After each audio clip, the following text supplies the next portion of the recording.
Welcome to Sandoval Video Box. This is a live stream of the February 2022 Sandoval Board of Directors meeting from the Sandoval Clubhouse. Viewing of this meeting is available at your convenience 24/7 on the YouTube channel, Sandoval Video Box, and Sandoval's website, www.livesandoval.com. If you haven't already, consider subscribing to support Sandoval Video Box on YouTube by clicking both the subscribe button and bell to be notified of future meetings and presentations. The meeting will begin shortly. If you, the viewers, have any comments or recommendations you would like to see in future live streams, email your comments to sandovalvideobox@gmail.com. Sandoval Video Box thanks you for your support by subscribing and your participation by watching this meeting.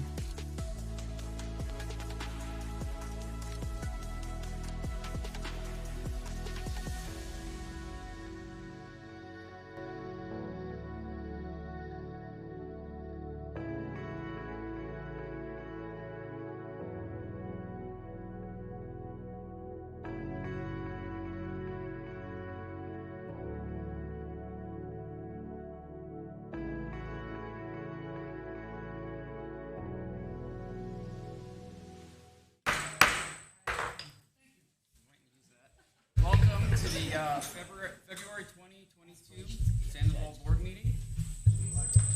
We'd like to start off with a pledge to the flag.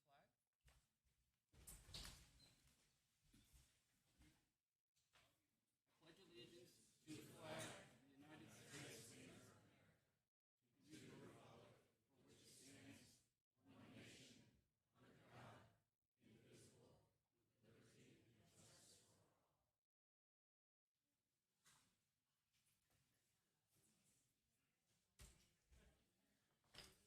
We're going to start off with a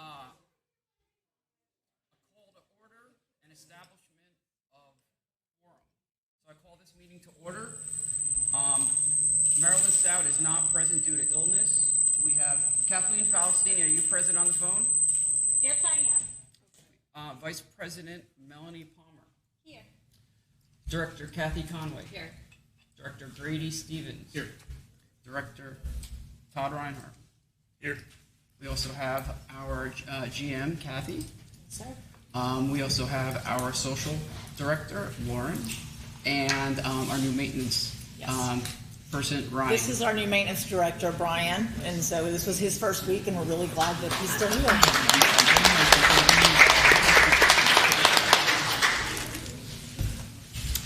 Next, we're going to proceed with resident comments. Thomas Robertson, please. First, I'm so sorry.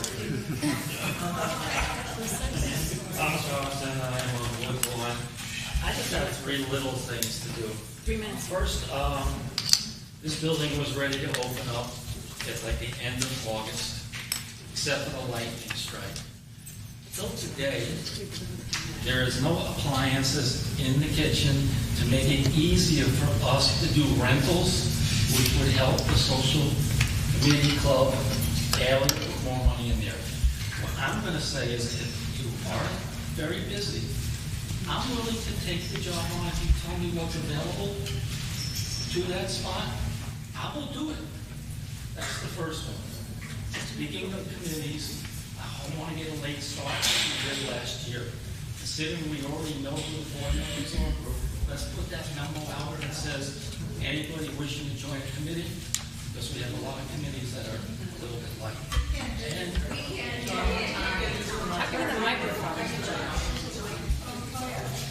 it was our committees. We're a little light on committees with people there to actually start doing it early so that we can be prepared to hit it running with full committees. They heard the first part. And the second part is the reserve study. This is the year. It's going to take a long time to decipher it.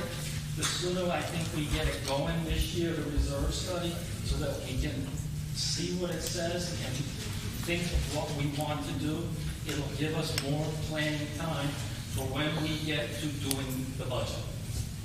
Okay.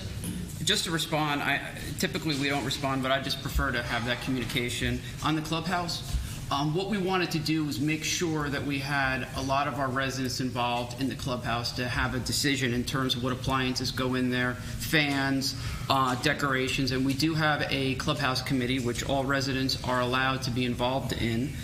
So please feel free to provide Kathy, our GM, your name.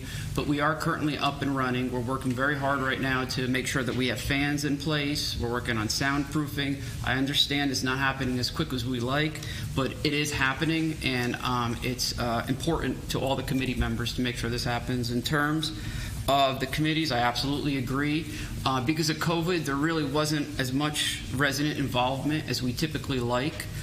These committees are very, very important to the growth of our community, and so we will be sending out a communication to everyone asking them to please volunteer their time. And in terms of the reserve study, I'm going to defer to our finance committee on that, but I will note that this reserve study is more important than ever due to inflation, and historically I believe we only had 1% accounted for inflation in our reserve numbers. So that's obviously something that needs to be addressed. Thank you for your comments. Next would be Diane Robertson.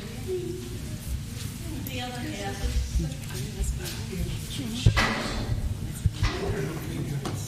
Hello. Can you hear me?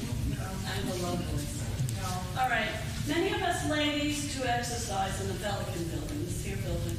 And there are no fans, and I know you're tired of hearing about it, but it affects us. And in this room, we're considering it safety and for our health. We are a little bit older, and as we're exercising, we're getting a little out of breath. Our faces are turning red. We have the air conditioner on, but it's for the safety and health of our residents that this moves forward. And I'm a nurse, and I know how this affects somebody when you're exercising. You know, if you have some medical issues and health issues. So, this is where I'm going to make.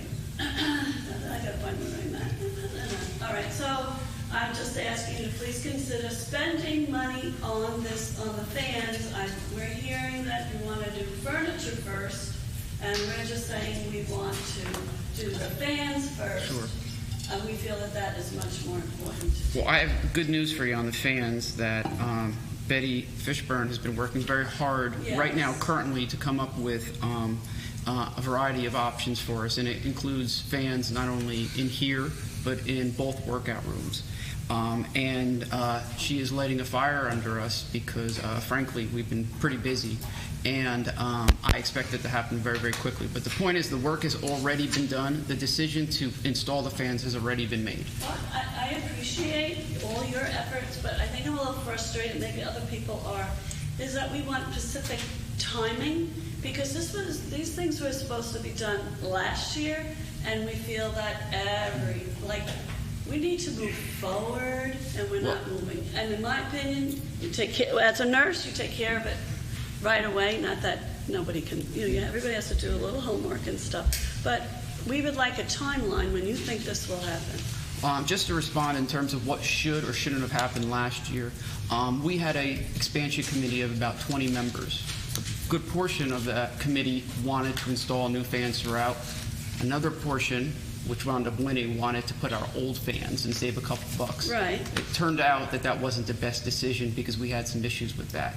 That was unfortunately a byproduct of that democratic effort that really wasn't successful, and the committee has to take ownership of that. But we do have a clear path going forward, and I think a timeline is totally appropriate, and I'm going to make a note of that, and we'll do our best to get that to you. We understand how important this is, and we will make sure we move quickly. Thank you for your comment. I appreciate that then. Thank you. Next is Arlene Talbert. Hello. Hello, everybody. Thank you for listening to me. Of course. Okay, you can't hear me, so I'll just speak with my voice. As a postscript to Diane, the fans are a big issue. I know in the gym, one fell. Correct. And so the other one was never put in, so we need fans in the gym. So you just explained everything, which was part of my questioning. But another issue I have is the gym equipment. A lot of it is old. We have new aerobic equipment for the last few years. For example, we have a really good elliptical, but that is through internet. and someone was supposed to come in because it's supposed to be interactive. It was never done. Okay, good to know. Also, the Universal, which it's been probably there since 2005. It's always breaking. It needs to be replaced. If we could do a reserve study to replace some of this antiquated gym equipment. Most people I know join other gyms because we don't have anything there but a good aerobic and maybe a dip machine, but that's also broken. So we know that there's some vandalism. I heard some kids were coming in and vandalizing things. So my request and question is, can we use this to get some new gym equipment with the reserves? It would be a capital expenditure. If we're going to replace gym equipment, we can. If we're going to add additional equipment, it's more of an operating expense. That said, I did have some email conversations, and it's fortuitous you brought this up because those conversations were about issues with the gym and some of the equipment. I really think we have a nice new building, and the gym equipment should match the building, just like I thought the fans should match the building. And so luckily we have our new maintenance guy here, and I think we're going to have some very good conversations. I have your email. What I think we should do is follow up, and the particular issues with the equipment we can talk about, and hopefully we'll be submitting a plan. But that is certainly, I think, on all of our minds, and I think it's long due. One of the things we did do is do a maintenance contract on the existing equipment. Unfortunately, a lot of it is outdated, so that will only go so far. But we're certainly here. Right. Every time I go into the gym, there's something else broken. Please. So, Our GM's going to mention some things too. We do have one piece of equipment that was approved to purchase, so I don't know that I can't give a date. I know everybody's loving to have dates, but I don't have it. We have that on the way, and then we also had the company was out last week and did an evaluation on the ones that are down, and all of the parts have been ordered, and I know it's an old song, but that's what we're waiting on are those parts. There's freight issues and availability, but they have been diagnosed and ready to repair. We just don't know what date that's going to be yet. can you disclose what the new equipment will be? If I remembered, if I knew the question was going to be here tonight, Universal? I don't even remember. It was that was like the end of the first week. You approved it. I just don't remember what it was. Wasn't it a Universal? I can't remember. I don't remember. But I can say that we can expand the Clubhouse committee to evaluate this. We do have a certain amount of funds that are left over that are significant, and I think that we could include some gym equipment in there also. I just wanted to tell you that the Universal, a lot of those cords get broken quickly, and usually what they used to do was order additional cords. So when one were broken, instead of having to order and wait for the cord to come, you just have it to replace. Right, and you have a great mind here that will do some things like that. They just weren't here already for us, so we're going to fix that for you. Thank you for the suggestion. Okay. Thank you for your time. Thank you. So is it the Clubhouse committee that the gym is responsible for reports up on it? Well, currently, the purview of the committee is really to focus on the soundproofing decoration, the final touches of the clubhouse, but part of that is furniture, and certainly could be included gym equipment. So I think we can expand it a bit to include, and this has actually come up quite a bit recently. Like I said, I've had some exchanges on it, and I visited the gym this week, and it's certainly needed. So I think it's something that we can address. Yep. Thank you. Of course. Jerry Kern.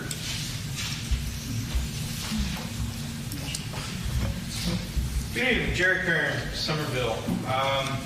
As a board member in Somerville, I understand the time commitment that our board members put in. I know the extreme pressure that our board members are under, and just that overall willingness to put their lives aside for the betterment of the community. So for those board members who have elected to not necessarily run at the upcoming election, thank you so much for your service. Secondly, for those board members that are brand new to the board, as well as those that will be coming onto the board in the very near future, again, just thank you for your time and commitment and willingness to serve. There's too many times people are willing to cast aspersions, cast blame, throw out how great a job they can do very few are willing to put their hand up and actually step forward and do the job. So again, both to the members that have served as well as all of those that are continuing on the board or will be in the very near future, thank you so much. Second point, real quick, kudos to our new GM. I think you're doing a phenomenal job. Thank you. Communication,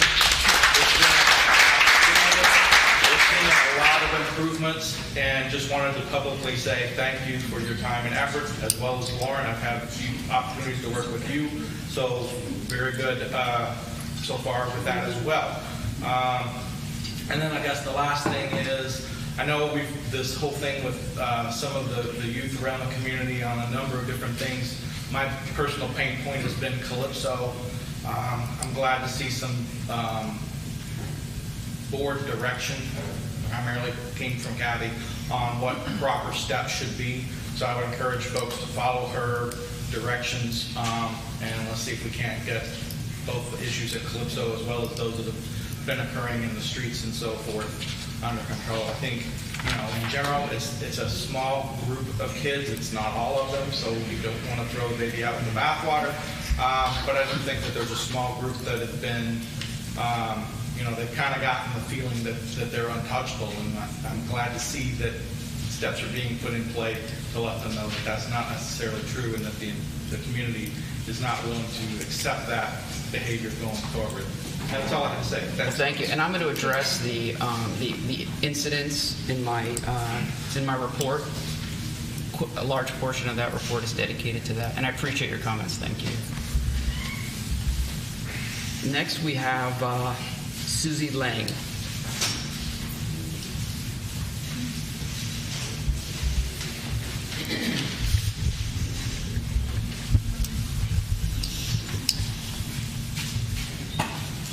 Hello. Thanks for taking my question. Sure. Thanks, Laura, for taking care of Paul and his acoustic jam. Oh, it's my pleasure. Anybody? Maybe you have to turn around. I'm turning my mic. Can you hear me now? Can you hear it? Can anybody hear? They can't hear. Just speak loud. Use your adult voice. Okay. So normally my adult voice would say, the old business that I have to address is CenturyLink. I'm in Anguilla. Okay. And I have a balance. I just want to know when that's going to be recorded on the town square site. It's still showing that although I've paid in full, that I have a balance of $158.16. I appreciate getting that taken care of. And the last question, to be brief, is about, didn't we pass something in November when Gary was still here about putting speed bumps in at the next? Now, I can address that. As far as the balance on my report, there's a couple areas of slight agitation I have, and that's one of them, which you'll hear. And we are going to have a meeting with the VP next week to address a couple of these slight issues, these transition issues that I expected to be done by now. And the representation of the credit is one of them. So I appreciate that. In terms of the speed bumps, what we discussed previously was that we were going to do a test speed bump in front of the Trafalgar Gate. We were doing that as part of a traffic package in which we were ordering some signage. We've had a slight integration issue with Envira and utilizing their equipment. Unfortunately, that has slowed it up, but it hasn't stopped it. We are going to be having a meeting, I think March 3rd, with the Traffic Control Committee, and we'll have a significant update for you. But it just didn't go away. It's something we've been discussing quite a bit, and I'm pleased that you brought it up so we can give everyone an update. Well, so thanks. thank you. I know it wasn't on the agenda. Sure, of course, that's fine. I just hate seeing that I owe a balance. We always pay in advance. I hear you. Thank you. Next we have Ruthie Marzullo.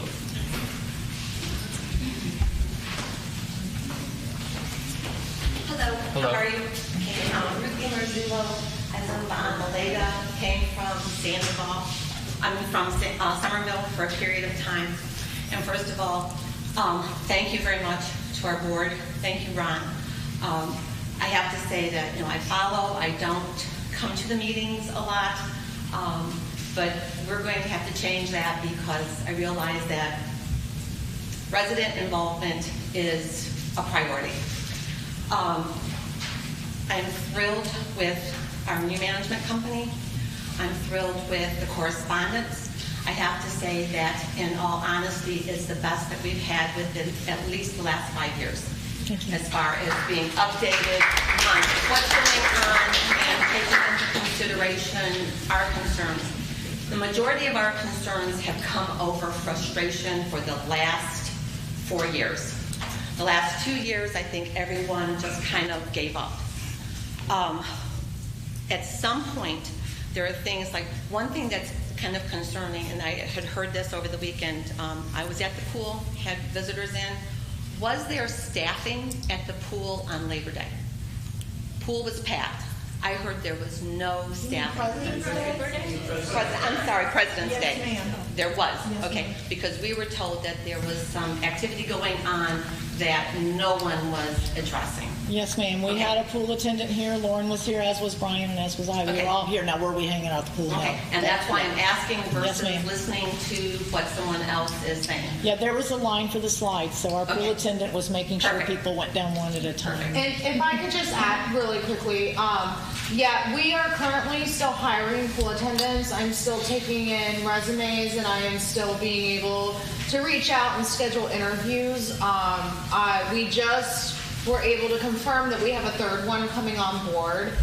So for right now, operating with 2 pool attendants, this is definitely the lowest staff that we will be. Okay. So it has proven to be difficult with just 2 part-time team members having them fully staffed on the holidays and stuff. So I do understand. Typically, moving forward, ideally we would have had 2 people out there. Okay. We just don't have the manpower yet, but Yeah. we are getting there. And I'm sure, I mean, obviously, this management group has experience to know that holidays, this time of year, weekends, no school days, is, extra staffing is required versus less staffing. Including trash cans, wiping of the chairs. I would prefer seeing, rather than 2 people standing in their little hut, walk around and do something.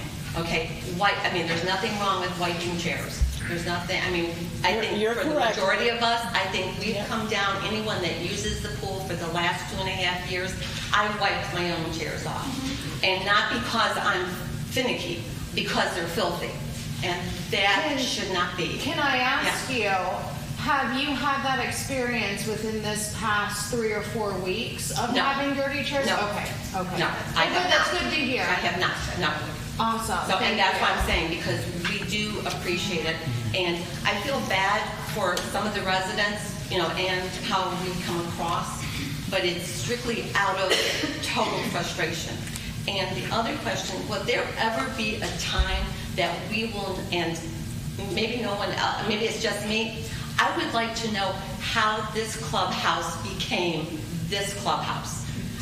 We're supposed to have a kitchen.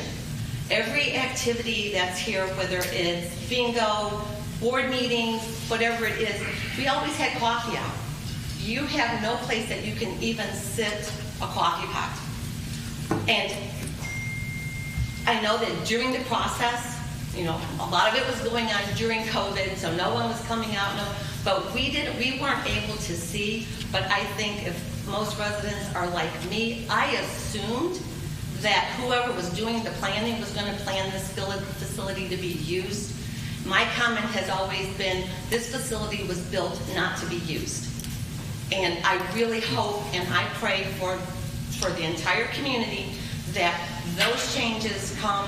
We've talked about them for the last 6 months, and we've still seen not one thing done. So I'm really hoping that rather than in April, we're having the same conversation, that we can say at least one thing has been done. Okay. I'll just respond to these real quickly. In terms of the pool staff, and Kathy and I actually had a discussion today that we would certainly like to see significantly more pool staffing. In terms of what they're doing, where you have established SOPs, standard operating procedures that require them not to be on their phones, and give them direction in terms of what they should be doing. So we are going to see significant areas. In terms of the pool itself, I'm going to mention that later, but we are making significant changes there. And pool maintenance has been a real issue. The maintenance of the pool area has been a real issue, and I would say it's on the top 3 things on our list. In terms of holidays, we are now scheduling our security staff to come in during off days. When I say off days, school holidays, and when school's out, they will be coming in at 3 o'clock rather than 7 o'clock. And we will likely be expanding the pool staffing on those days. In terms of the clubhouse, the clubhouse, it's sort of a unique situation. And when we took on this project, I don't know if you remember, but there was a community vote that said this clubhouse would be built for $1.9 million. The bids came in at 3.4 to 3.6. So we basically had to tear down that project, start all over again, and determine what we can build and build it to that price, which obviously puts certain limitations there. So we hired a general contractor that would help us, essentially, and an architect. And what we did was, prior to the build, we posted those plans on our website. We had multiple meetings in which we showed the areas and exactly what we were building. We had debates on how we can incorporate the outside area into the inside area, and that's why we have the under truss areas. There was a lot of give and take, and we had a committee of about, as I said, 20 members, and there were a lot of debates. We had arguments over the fans, that kind of minutia, like we're putting old fans in here, which I found ridiculous. The point is, we built the best clubhouse based on the dollar amount that we were given. Commercial building is very expensive. In terms of the inside of the building, things like coffee and having places to put the coffee pot, I certainly agree with you there. It's totally inadequate. But I can say that that is exactly what the Clubhouse Committee is working on right now. So you will see significant improvements. This is our clubhouse. We want you to enjoy it. And it's unfinished in terms of the final touches. We just didn't want that committee to determine what their style was. We wanted more community input. So please feel free to submit your name to volunteer, and we'd love to have you, okay? Absolutely. I appreciate your comments. And then just the last thing, as far as the vandalism and the people that are going through our community, and I understand... Trust me when I say I will address that. We can't approach them, but I can tell you that this group, and I've seen them in the community, I've seen them outside of the community, and they are the most antagonistic children, and I'm going to call them children just because even though some of them are pre-adolescent, they are like babies. Well, I don't mean to interrupt. It needs to really be addressed. In my report, I will go into great detail on exactly what we've done and what we are going to do, and I think you'll see that this is heavily weighed on our minds. Good. So thank you for your time. Next, we have Joanne Brown.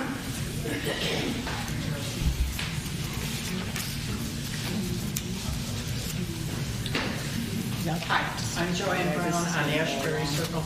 Everybody stole my thunder, so I know you don't want to hear it all, but I do want to compliment our general manager and our lifestyle director for the communications and things we've been getting, and certainly the board's working hard. It's just a little, I come in here and I can't imagine, I'm not in construction, I ever was. Why would you build this building and then go back and do the ceiling fans later after you've finished the building? It seems like it's not cost effective. It costs more money to do that. There were certain retrofits that were more cost effective because we don't pay 10% to the general contractor. The fans were not one of those. Unfortunately, there was significant debates on allocation of money, and I think that the committee fell short on that. But again, we recognize that. All we can do is move forward on it. But your point's certainly taken. And I'd rather see the fans before any wall, decorations. Understood. not only for when we exercise, but anybody that comes in here for an activity is usually very uncomfortable. I've never been in this building and it's just cool that I have my little jacket on. Well, Betty has done all the work already. We just need to pull the trigger, and it's more on us. She's given us everything we need. Okay. All right, and then I know that in January you talked about perhaps maybe having a meeting that wasn't exactly a board meeting, so we wouldn't waste a lot of time on this. We already have that date. I think it's April 4th. Okay, we're just kind of waiting to hear. That'll be quarterly, and that's that'll why. be nice. Yeah. And it's not going to be. And it's so that folks can talk about whatever they want that's not April on the 6th. agenda. And positive, and be positive. Yes, and even if you have Yeah. concerns, a lot of this is constructive, and I appreciate you coming here and bringing it to us in a constructive manner so we can give and take. What frustrates me is individuals will not come up here, ask management a question, ask the board a question, and then take a dump on the internet and hurt all our reputations, Well, the internet is- unfortunately. So I do appreciate you here, and I find it completely constructive. Okay, and also, and other times when we come and ask questions at a board meeting, we get what we're looking at, and we don't get any answers. You're at least giving us a lot of information Well, I'll try. tonight, and I appreciate that too. Of course. Okay. Thank you for your time. Next, we have Rick Collins.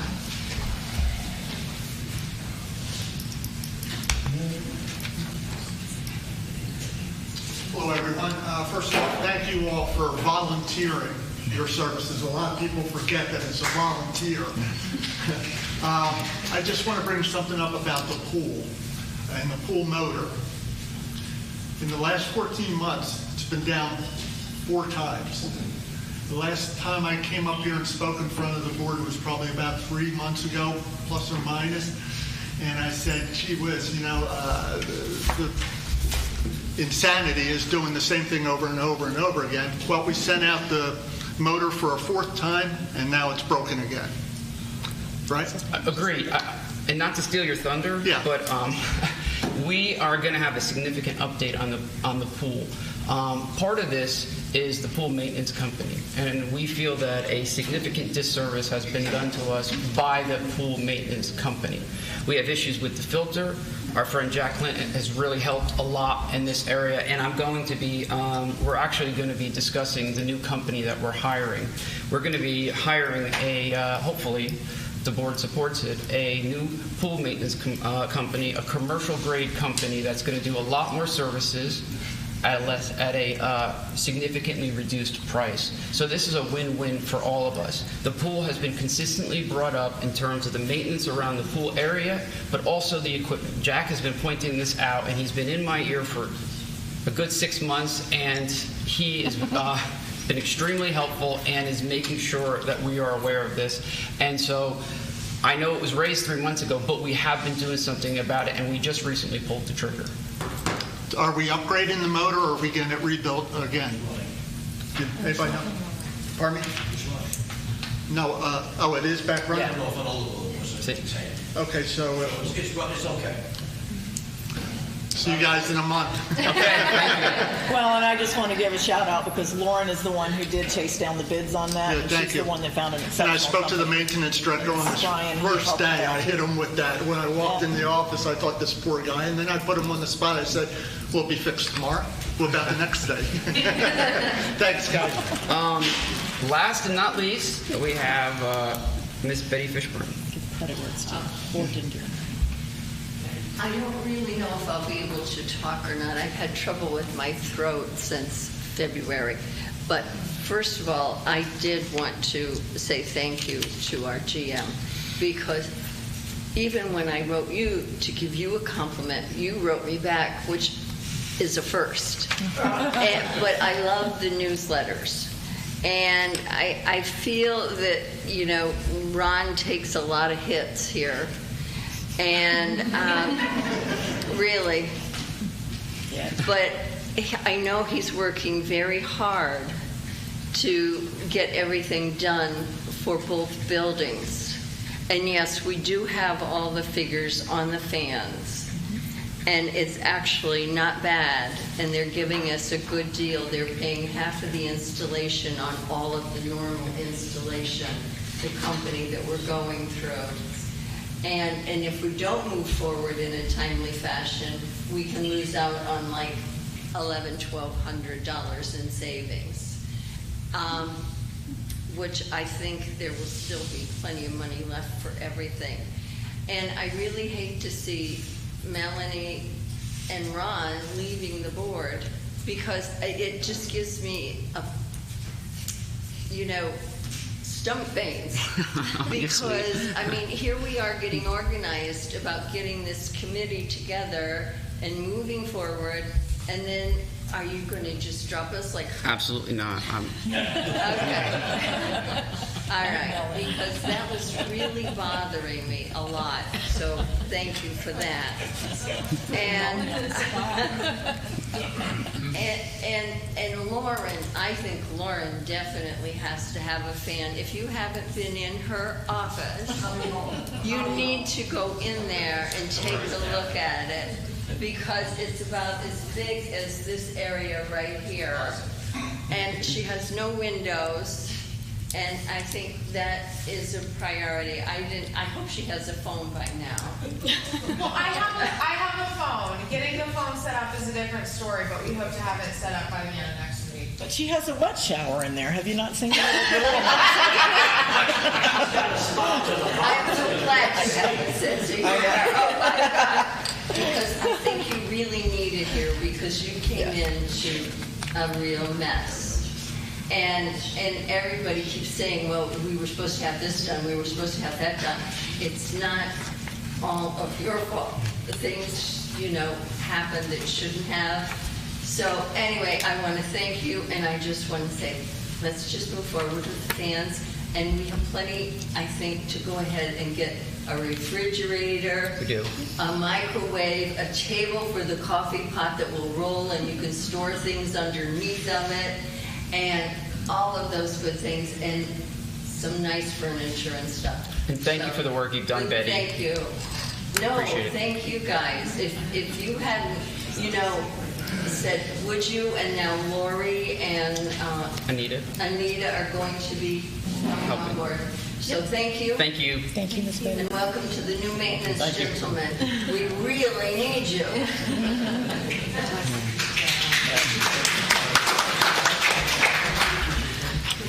Okay, that's it for resident comments. We are going to next move to approval of the January 20th board meeting minutes. I will make a motion to accept as presented. I'll second. I'll second. Too late. All in favor? Aye. Next, we're going to move to the president's report. I will try to be as quick as I can. I'm going to try to cover a lot. First of all, thank you all for coming here. It really helps to be able to have this direct communication. And after this board meeting, we will be here to be able to answer any questions that you have. So feel free to come up after the board meeting also. We're now at our 60-day transition from FSR to Associa.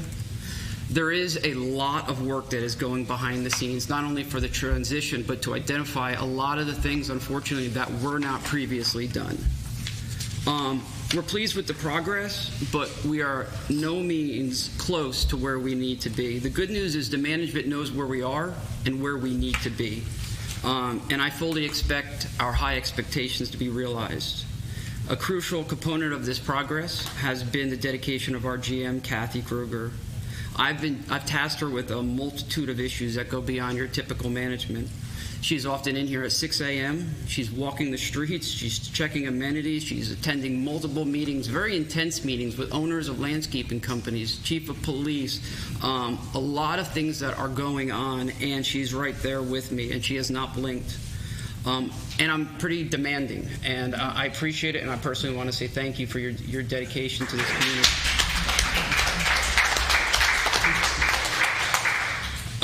As many of you have heard, there's been a number of incidents involving some pretty despicable behavior lately. I have a family. I have a daughter who's 10 years old, and so I feel that I can represent families here. I also have a mother who lives in Somerville who uses Calypso, so I'm also very sensitive to anyone walking around this community that feels threatened. And I want you to know we take it very seriously and want you to know exactly what we have done to date and what we will be doing in the future. What we do know is that the majority of these incidents are involving non-Sandoval individuals. For example, a Cape PD officer stopped a group of 16 individuals. Only 2 of those 16 individuals were Sandoval residents. The point is that our amenities in our community are attractive to a lot of non-Sandoval residents. And this will only grow. There's a tremendous amount of buildings going up. There's a lot of apartment complexes, and this is an issue we need to take seriously if we want to preserve our community and our amenities. So what are we doing about it? Well, as I mentioned, the GM, Kathy, and I, last week we met with the Chief of Police for over an hour. We discussed a list of incidents that have occurred recently. I can say that I was genuinely encouraged by the conversation. Our Chief of Police really cares. He wasn't just giving us lip service. He actually set forth a plan to work with us. Now, the plan of action, first off, involves the chief said he was going to call a meeting specifically about Sandoval with all the officers so the officers know what is going on here, communicate amongst themselves, and they have that cross-communication. Very important element. We were also assigned, at the city's expense, our own liaison police officer. This liaison police officer will have all calls directed directly to that officer. They will have an account of all the incidents that are going on and follow up with us directly. We also have a direct line of communication. Kathy met multiple times with the liaison officer. We feel very, very good about it. It's basically organizing what exactly is going on and trying to address it. We've established with the Chief of Police a protocol for management and security on how to communicate with the police, which is a very important step. We need to communicate not only the incident, but what our wish is. And one of those options that we have is to trespass non-Sandoval residents from our amenities. This is collectively our property. And it's a very, very important step because the same individuals are the ones that obviously are doing these despicable things. So we do have a plan in place to trespass these individuals. We have trespassed 3 to date. We expect more to come. The police are going to increase patrols in Sandoval. We've also met with the owner of Global Security. We explained our ID enforcement policy. We requested the reports to be expanded. We want information to allow us to go and hold individual residents accountable for the violations of their guests. We've requested body cameras be used, and we are expanding hours, not just on weekends, but also holidays, and we expect to do that over the summer. As you know, we sent out a communication regarding ID to all Sandoval residents. This ID policy has always been in place. Unfortunately, it has not been enforced consistently. Prior to sending out this communication, I personally reached out to a number of parents with teenage boys. I went over the policy with them, and their main concern, which is understandable, that they felt uneasy with a resident coming up to their kids that they didn't know. And I can understand that. I wouldn't want some resident coming up to my little girl and asking her questions. And I don't know who that resident is or if they are even a resident. It's an interaction certainly we don't need. But that doesn't mean that our management and our security can't require ID and be insistent on it. And we communicated with our security that if they do not present ID, they need to immediately leave. And if they don't leave, the authorities will be called, and then they will be trespassed. So our instructions are very, very clear. You'd be surprised what we learned with meeting with the owner, that their direction for a while was just to tow cars or just focus on this area. There really wasn't a comprehensive approach. But when Kathy and I sat down with Dan, the owner, we really got a good understanding of how we can make security more valuable to us and utilize that. I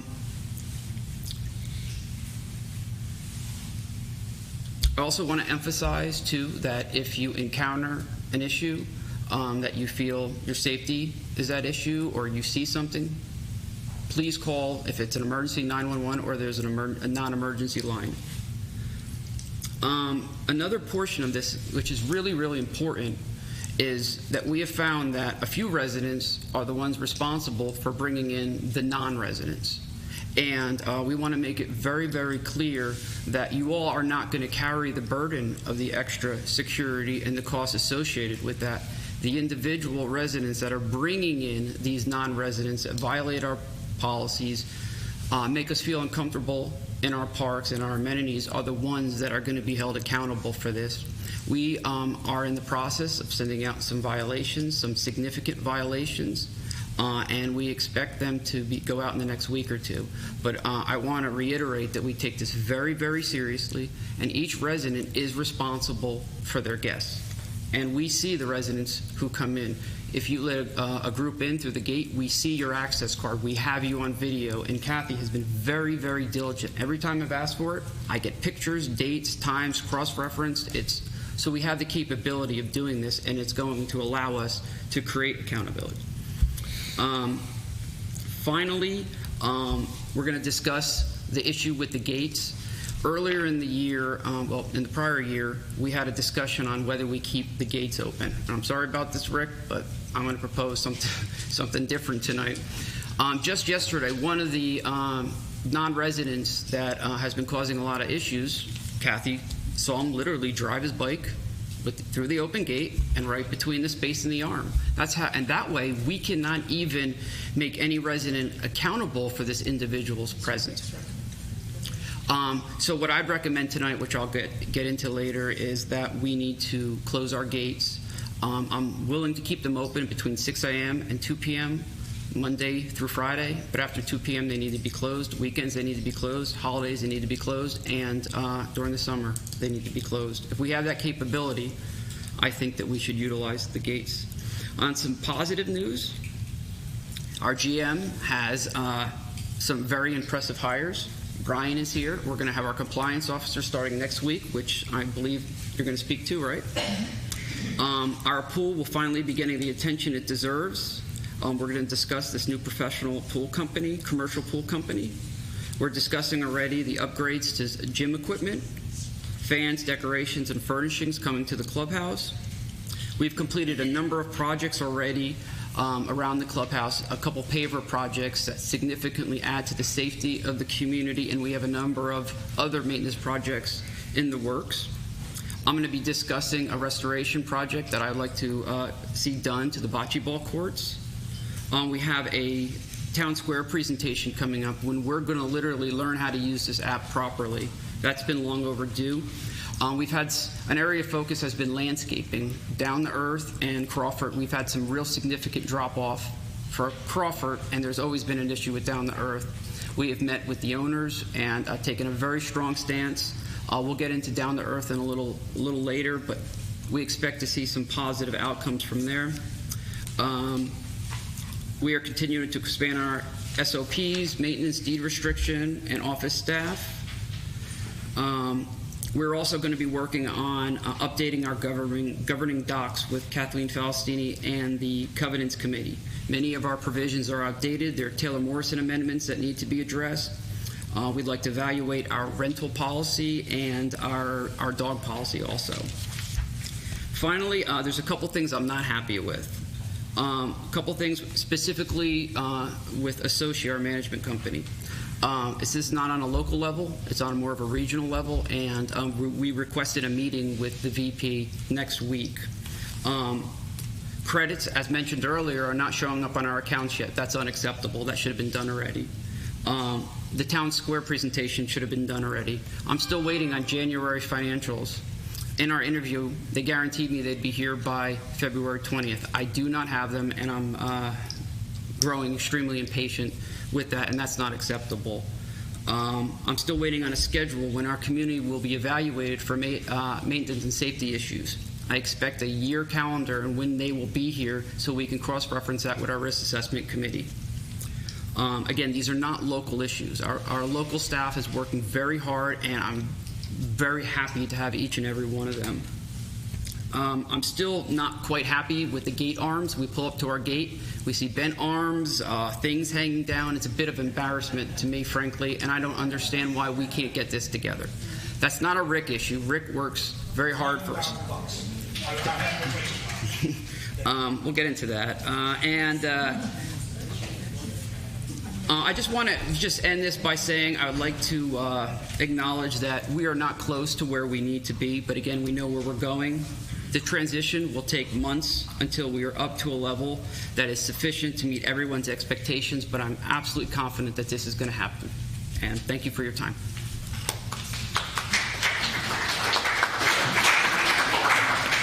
We have our treasurer's report by Todd Reinhardt. Bill? Bill Tubb. No, come on up.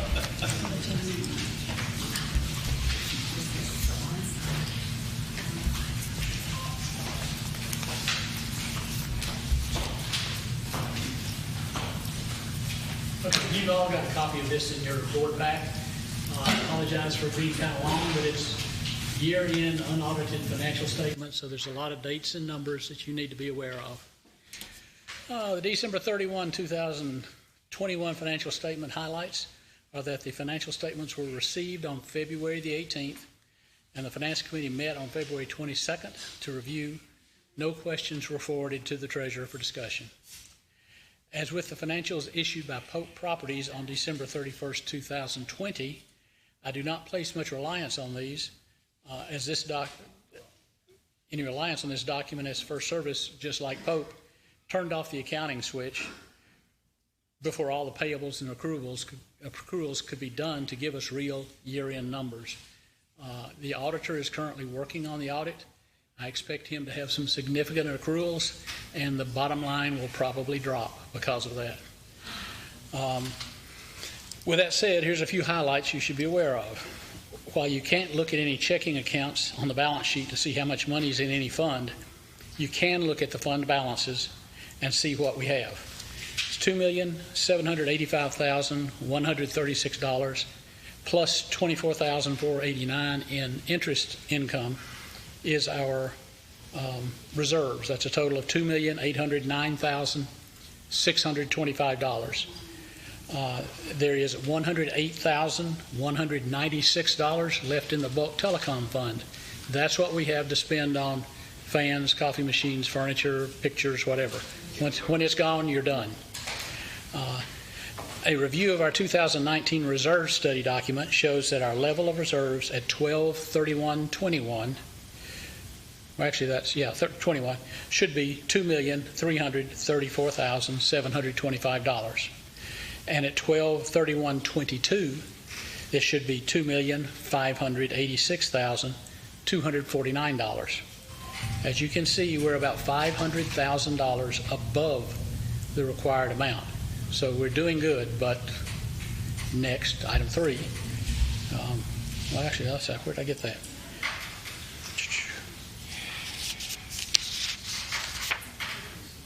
Oh, that's down. I'll come back to that.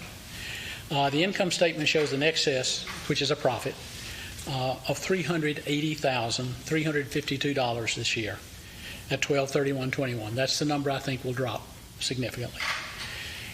This is the number I don't trust, as I know several 2021 invoices that Associa has processed in 2022. We'll have to wait on the completion of our year-end audit to see the magnitude of unrecorded liabilities for the First Service financials. Unlike 12/31/20 financials, the 21 financials issued by Pope, I do not see any glaring deficiencies in expenses. Last year, Pope failed to approve the December billing from Down to Earth, which resulted in about a $70,000 accrual in one item. Factors which contribute to our profit excess at year-end are the contingency line, which we put into the budget. And we only spent $15,000 of that $125,000, so that added $110,000 to our bottom line at year-end. That's what it's supposed to do. We did book the entire $225,000 of cable access refunds as an expense and recognized returning the funds for the last 6 months of cable TV to the residents.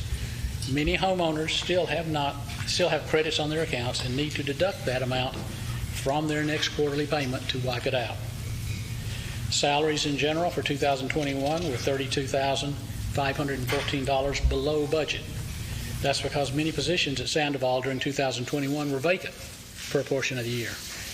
Medical insurance also had an excess, as we didn't have to pay medical insurance for vacant positions.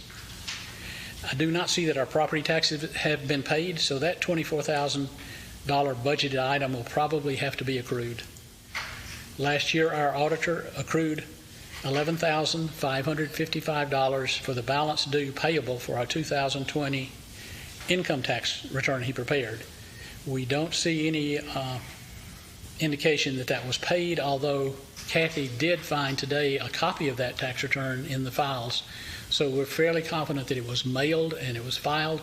We just didn't pay it. You don't send a check in with this. You have to do it through the EFTPS system, and I think it just never got set up and never got done.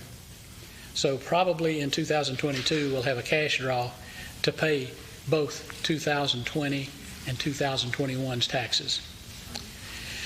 While the above items impact our bottom line, I do expect about a $250,000 surplus for 2021, which will finally raise our fund balance out of the negative position it's been in since we had to write off the $122,000 booked as construction in process on our 2018 financials. Fund balance at 12/31/21 should be around $125,000 instead of a negative number, so that's good. I remind our board, I'm back now, our current reserve study document was prepared in May 2019 and is based on 2019 base costs to replace or repair assets, with some amount of inflation included. If you've tried to buy a steak or a used car lately, you know cost estimates from 3 years ago have changed radically. We are on a schedule to renew the reserve study every 3 years. I encourage the board to schedule with either the architectural engineering firm Reserve Advisors, who has performed all of our previous studies, or another qualified firm as soon as possible to do a new reserve study. Delinquent homeowner accounts over the last 30 days remain fairly constant. And since this is the final board meeting prior to the annual meeting on March 10th when the new board is seated, I bid you au revoir as your treasurer. Oh, and I'd like to thank Kathy Conway, too, for her 2 years of service on the board as she retires. On fund balance, does that represent any of the leftover amount for the construction? No, that's that $108,000 that's in the bulk telecom fund balance. Okay.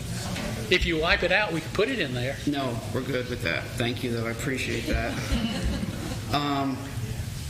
You answered the reserve study, and I just wanted to clarify, not this board meeting, but in the December 9th board meeting, a resident asked a question about salaries, and he asked, well, how is it possible in 3 years salaries went up roughly around $90,000? Correct me if I'm wrong. It's, under Pope, our old management company, the deed restriction position was part of the contract. Sure. So when we had to hire a deed restriction person, that was a significant portion of that increase. An additional position that we didn't have the previous year. Exactly. Also, prior to that, we did not have a maintenance person that we were paying. We went through a pretty significant period when we did not have a maintenance person.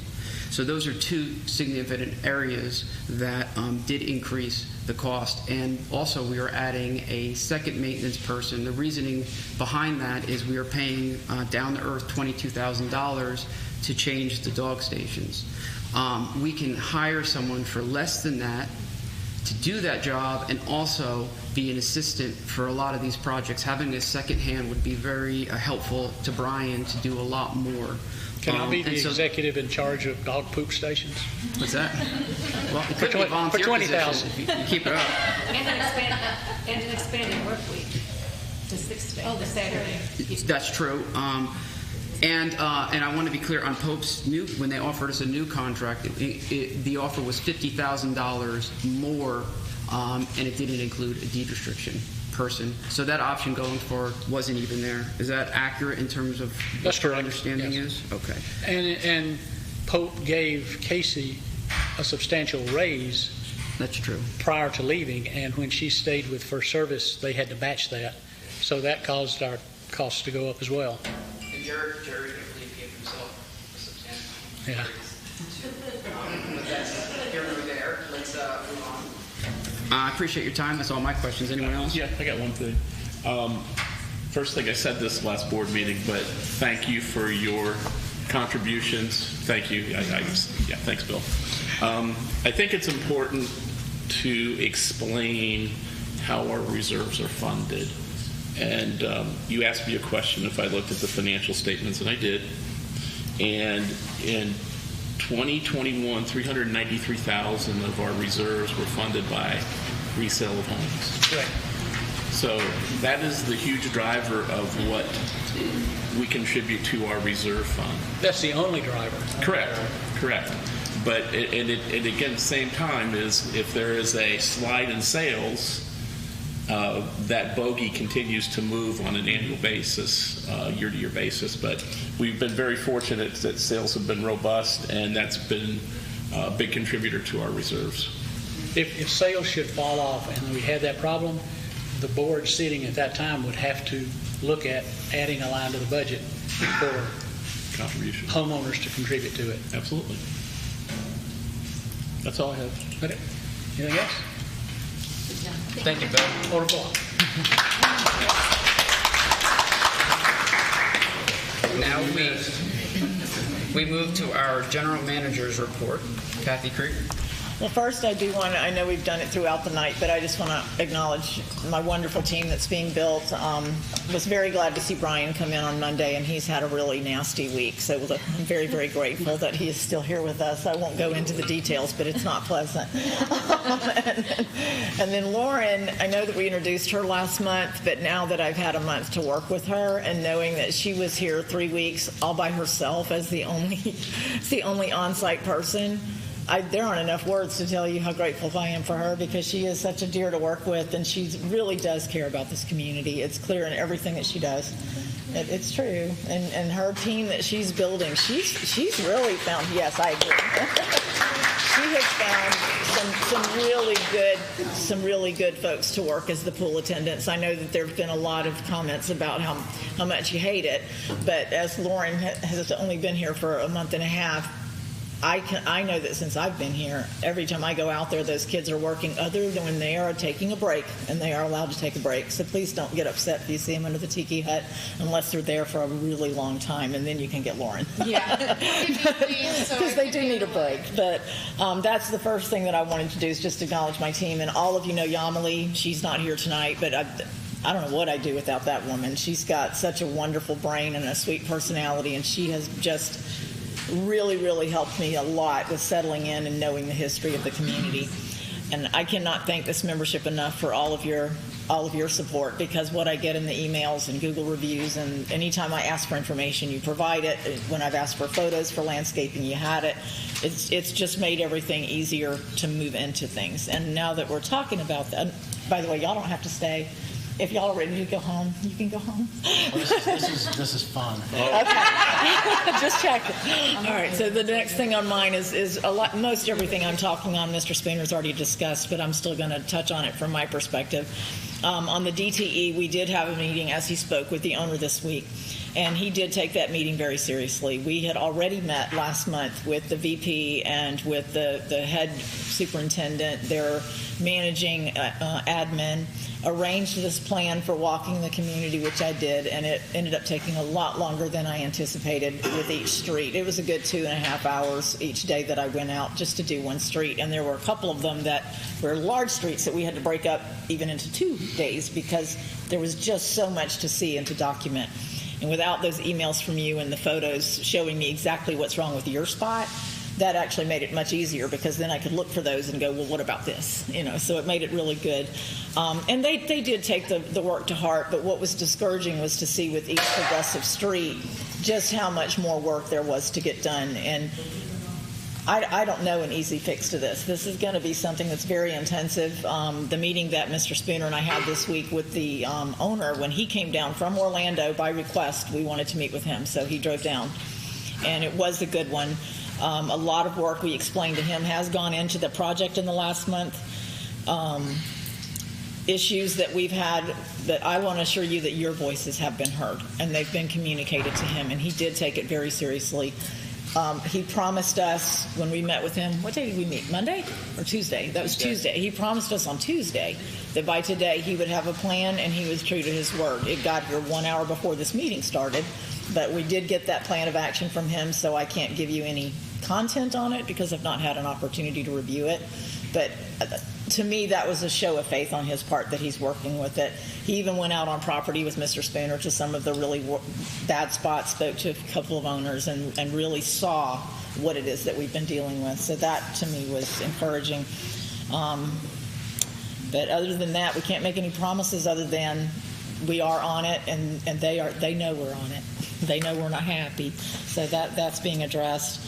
The next thing I wanted to add to was the security information. As everybody knows, that really has been, unfortunately, something that's paralyzed this community, and I'm not pleased with that because this is a beautiful place, and the demographic is very different than anything I've done before because there are so many families, but these kids are part of this community. And I don't care how old the children are, from the babies to the teens to you here. All of you are this community, and I don't like that there are outsiders coming in here and paralyzing this community from being able to enjoy what is yours. So the work that Mr. Spooner and I have done as he said, we did speak with the chief of police, and he surprisingly gave us a lot of time, which was really nice. And he, true to his word, gave us a liaison who I met with in my office for her and another guy, which I'm sorry I did not write his name down, but he was with her, and they went over options that we can do for the community. And the first of those was that establishment of a contact with her. In order for them to work, I know it sounds weird, but there's red tape with anything when you do with government. They cannot do certain things in here unless we give them permission specifically to do it because it's an HOA. And everything within these walls is private. That means including driving down the street just to ticket somebody from passing through a stop sign. They can't do it unless we give them permission. So that task was done this week. I filled out the document. She came to my office yesterday to pick it up. That's how on board she is with this. I have to hand deliver it to the police department, and instead she came here and took it from me. So I spent another 2 hours with me on her own. There are things that she does recommend that we do here that I will speak about now. I don't expect a vote from the board. This is just to make everybody aware of the steps that she feels will help make this a safer community. One of them is things that we can consider, so don't gossip at any of this. It doesn't mean it's being done. They're just her thoughts. We could, if it got bad enough, establish a curfew. At a certain age, you have to be indoors. If there's anybody on the street after a certain hour, they could be trespassed, whether they live here or not. Another was to do the increased patrols, which he's already discussed. The curfew, I think, is ridiculous, by the way, but it was a thought. So I think that's crazy. But the patrol, I absolutely agree with. She said that we could also upgrade the types of cameras that we have and have cameras on the main streets, not necessarily on all the arms, but on the main streets. And there are specific cameras that have a blue light, that blue light twinkles when it has its motion detector on it. And when people see that blue light, they kind of realize all of a sudden again that they're being videoed. So just depends on how much of Big Brother eyes you want looking at you while you go down the street. The other thing that she recommended is there is a thing that the Cape Coral Police Department will do called a security survey. And that's where they come through the entire community, street by street, and they look at the way the walls are built, the back ends of your home as far as access to outside this, the community, speed bumps, stop signs, signage, all of that. They take all of it into consideration, and they give us ideas on things to do. We have the detail officer. The other thing was that she is willing to come in and do a community safety meeting, similar to what we're doing with Town Square with Associa next week. We can arrange for them to come in and have a community meeting where they talk to you just about general safety measures. People do get under a very big false sense of security when you live in a gated community, and if they want in, they're coming in. And lock your cars. Lock your doors. You know, you're not above somebody doing a smash and grab because you're in these walls. Your neighbor could do it to you, just saying. You know, not to be a smart aleck. But one of the things that we absolutely have to do, now that we've put in this document with her, was the increased signage. They have to have these notices posted, which I'll get this one for the board to see, just so that you guys see. We have to have these posted several places throughout the community so that people know ahead of time that the police are here, and that also gives them the right to go ahead and arrest for a trespass. This is the specific sign. We can't just type it up. It actually has a statutory number on it. So this is something that Brian will be working on. He will determine the best locations for those. We need those in common areas. I know nobody's a fan. I know that most people are not a fan of signs, but this kind of sign, it's for our safety. For an example she gave is, let's say that she was down at, let's say she's on the corner of Hopefield and Sandoval, and she sees somebody that looks a little fishy, and she decides she wants to ask them what they're doing. A lot of times somebody will say, oh, I'm looking for the clubhouse. Well, if there's no sign pointing where the clubhouse is, she kind of has to let them go. But if there's a sign that says clubhouse is up here, she can go, the clubhouse is up there and you missed it by 2 miles. I think you need to leave. You know, there are little things like that we can do that assist the police. But this was a big one. So I already spoke with Brian. He already knows how to go about getting it done, what type of material it needs to be, even how he's going to bolt it to the wall. So we're good there. And other than that, the only other thing I can think of that we are actively looking into, because of both Lauren and Brian's brains yesterday, while they were looking at this building and looking at things that needed to be done, the AED machine that's over there in the corner is a wonderful thing, except when it's behind a locked door and you're out at the pool and you need the AED machine. So Brian is the one, and Brian and Lauren both picked up on that, so they are working on a plan that we're going to present to the board at some point, because it will include a necessity to contact Envira to give us a box that people can't break, because that's our only concern, is having it out there and then somebody get a hold of it that doesn't know what they're dealing with. But that's all I have. Next time. Thank you. You're welcome. Next, we have some motions. The first motion is actually going to be presented by me. It's regarding the ID policy. We wanted to at least I wanted to remove any ambiguity in terms of amenity or common area. So we want to make sure that when we ask for ID, it's clear that, in fact, they're able to request the ID. And currently, our language says amenity. Is the walking trail an amenity? I would say that's an ambiguity. Therefore, I want to make a motion to change the language from amenity to common area. So at this point, I would like to move, again, to change the requirement to have a Sandoval ID from amenity to all Sandoval common areas. I'll make that motion. I'll second that. Any discussion? All in favor?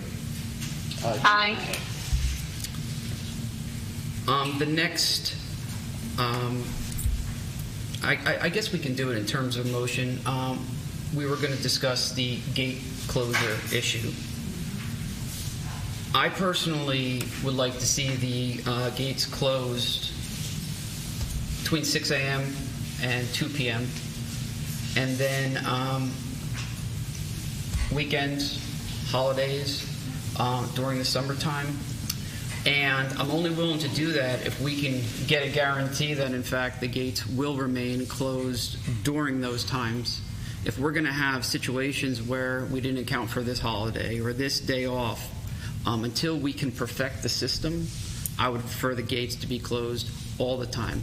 Because I understand there is a cost associated with the wear and tear on the motors, but every time we have an interaction with someone from outside the community that involves a security guard, there are potential liabilities attached to that. There's also increased costs associated with expanding hours. So there are a lot of indirect costs that we're not taking into consideration when we are trying to save money on the motors. Ron, to clarify, did you say 6 a.m. to 2 staying closed? 6 a.m. to 2 p.m. That's the time that it's closed? That's the time. I'm sorry, that's the time it'd be open. Thank you. Okay, because I was going to say it's going to be open when it's the yes, problem. Okay. Basically those are high traffic times. We don't have a lot of issues there during the day, and this would be during the weekday. I do have a note, and it's correct me if I'm wrong, Rick, you're recommended 6 to 10 on all exits and 4 to 6 on the ingress. Is that accurate? I mean, That was the high time that you said for actions. Yeah. Okay. To me, if you have one gate open and one gate closed, it's not really serving the purpose. They'll just go to the next gate. It's my thoughts. But why don't we, I'll make a motion and then we can discuss it. So I'd like to move to have our gates open between 6 a.m. and 2 p.m. During the week, with the exception of holidays, spring break, and any school days off, and the summertime. I second it. Any discussion? Are you saying at those other times they are to remain closed for the Correct. motion? Okay. Yes. Well, I'd like Rick's opinion. Rick, if we go back to having the gates closed all the time, not the open portion, what is the difference? I mean, do you have any idea how much time it would save us by leaving the gates open? I mean, I get it as a wear and tear issue, but what are we actually benefiting by keeping the gates open for certain times of the day, as opposed to just keeping them closed and making them open and close more? you're going to do about 65,000 swings in a month. Okay.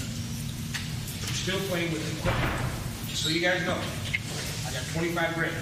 I've already through half. Just doing the bars. Two motors went on Surfside, and the other two are just as old. I'm not the guy that kicked the can down the road for the last 10 years. Okay? We had brand new arms put on. They lasted 1 week. $1,200 on everybody's pocket. They're bent to the point where I can only muscle them in so much, and then you got to have more. Well, I mean, you're not going to run the gate. we also last month changed out 11 pickets. You got 11 more to go. Okay, those are on down there at Pine Island. That's wind. You know, there's so many landmines that I keep stepping on from just neglecting people that really didn't know what they were doing. You know, it's going to cost more money. The more you swing them, the more it costs. And I will say this.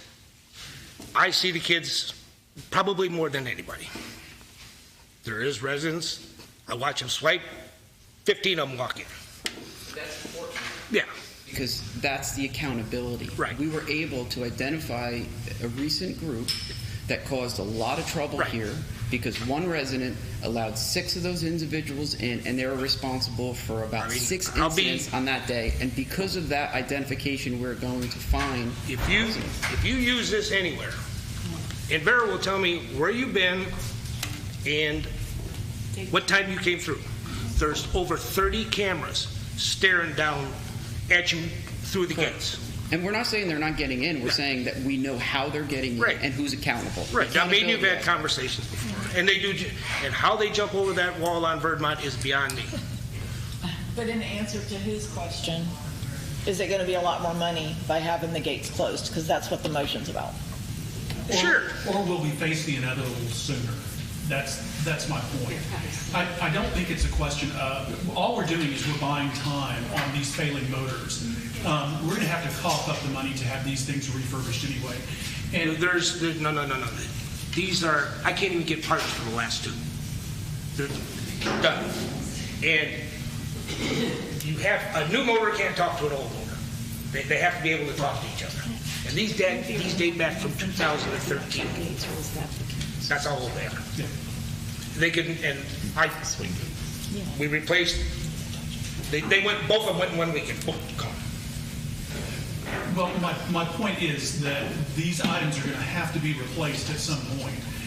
And it seems to me that what we're doing here is we're negotiating with ourselves as to how much time we're going to save ourselves before we have to inevitably pay that money.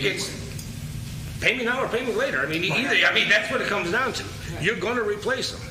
Well, but I understand, and I would agree, close it for now until you get this other mess cleaned up.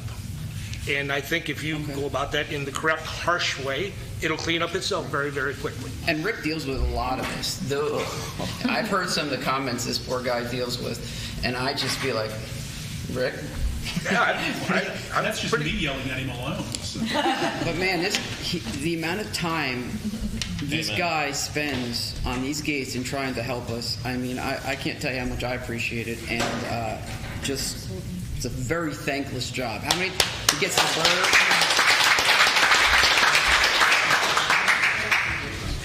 I just have two things, and you stole one of them. Thank you. I have the pleasure of sharing the Envera committee with Rick. If that's I don't know if that's a blessing or a curse, Rick, to be honest with you. I get along famously with him. You know, there was a statistic he threw out on Tuesday, which is unbelievable, and I think you all need to understand. And he mentioned it. In January, there was 67,000 entrants. That means 67,000 people are exiting. So it's a tremendous number. It's a wear and tear issue. We're going to have to pay the piper at some particular point in time to replace stuff. So it's just the way it is. Well, it's key to make sure our reserve study understands this and that the money is specifically allocated so that we're never caught by surprise. We know what to expect, and that's the key, and that's how we avoid assessments.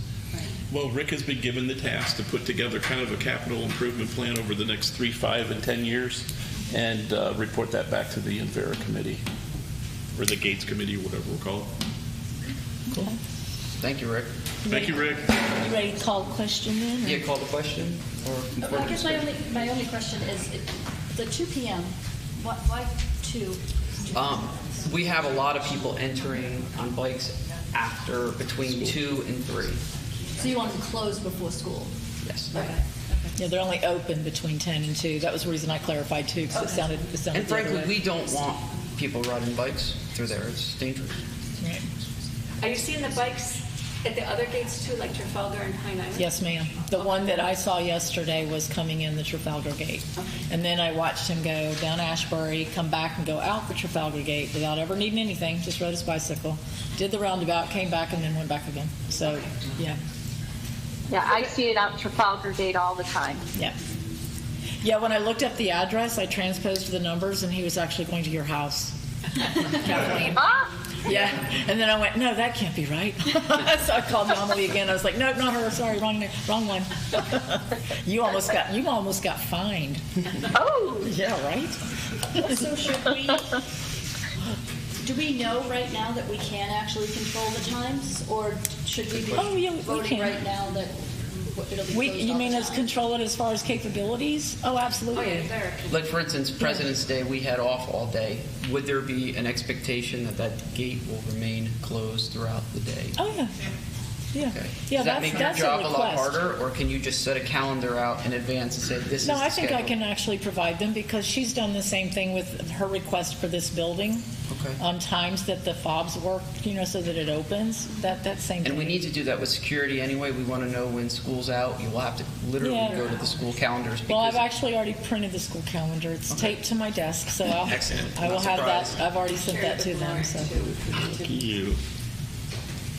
And we're not just worried about kids on bikes. We're also obviously there's people on motorcycles. There's a lot of people that are adults that use the dog parks and the basketball courts and stuff, and they shouldn't be. Well, and it's not even a matter of the length of the poles. We were talking about it the other day, Lauren and I. There's folks that just walk up and they just duck and go under the arm. So it's not, yes, pass through is bicycles and motorcycles, but when those gates are open, anybody can come in. Just a quick question. Are we getting a collection on these stripes? Well, I was going to mention that because it's very relevant to what Rick said. Was there a lot of gate hits?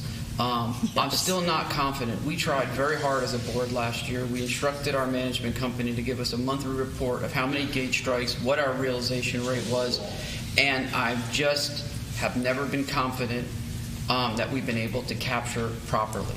The good news is we have an extremely capable compliance officer, thanks to Kathy. She was directly responsible for this hire, and we're talking about extremely seasoned, knows what he's doing, and he will personally be helping us enforce those gate strikes. Yeah, and I forgot to mention him in my report. His name is Terrence Battle. He starts on Monday, and I stole him from the place I came from. So I've known him for a lot of years. Yeah. So I promoted him there to that position. So and I was emailing Associate over and over, very stern emails. I need compliance. And Kathy just stepped in and said, I'll take care of it. I know a guy. I know a guy. Right. So do you want to call the question? Anything else on this? No. All in favor? Aye. 6 to 2, Monday through Friday. Okay, thank you. But I do want to revisit it if we're not seeing results, because of course, you can always do that. We're fooling Absolutely. ourselves if we're not closing those gates the whole time. Okay. So I'll contact Indira in the morning and get that established immediately, or do you want to make it effective March 1st, or right away is fine? As soon as possible, if you don't mind. You got it. The next thing we have is an issue that's really come up recently, is a bit concerning. Todd Reinhardt, you're going to discuss a resolution for fee structure for amenity space rental. Yeah, thanks, Ron. Thank you. I prepared a memo for all the board members that I put at your seat this evening. And so I've been asked to put together a resolution regarding a fee structure for amenity space here for our facilities at Sandoval. Actually, I couldn't have done this if it wasn't for Lauren and Kathy's input. And there's two components to this. The first one is the proposed resident service fee policy. I will go over the highlights, but I'm not going to read it to you. The most important thing is under this resolution or proposal is residents and guests are not permitted to charge participant fees for services on common area.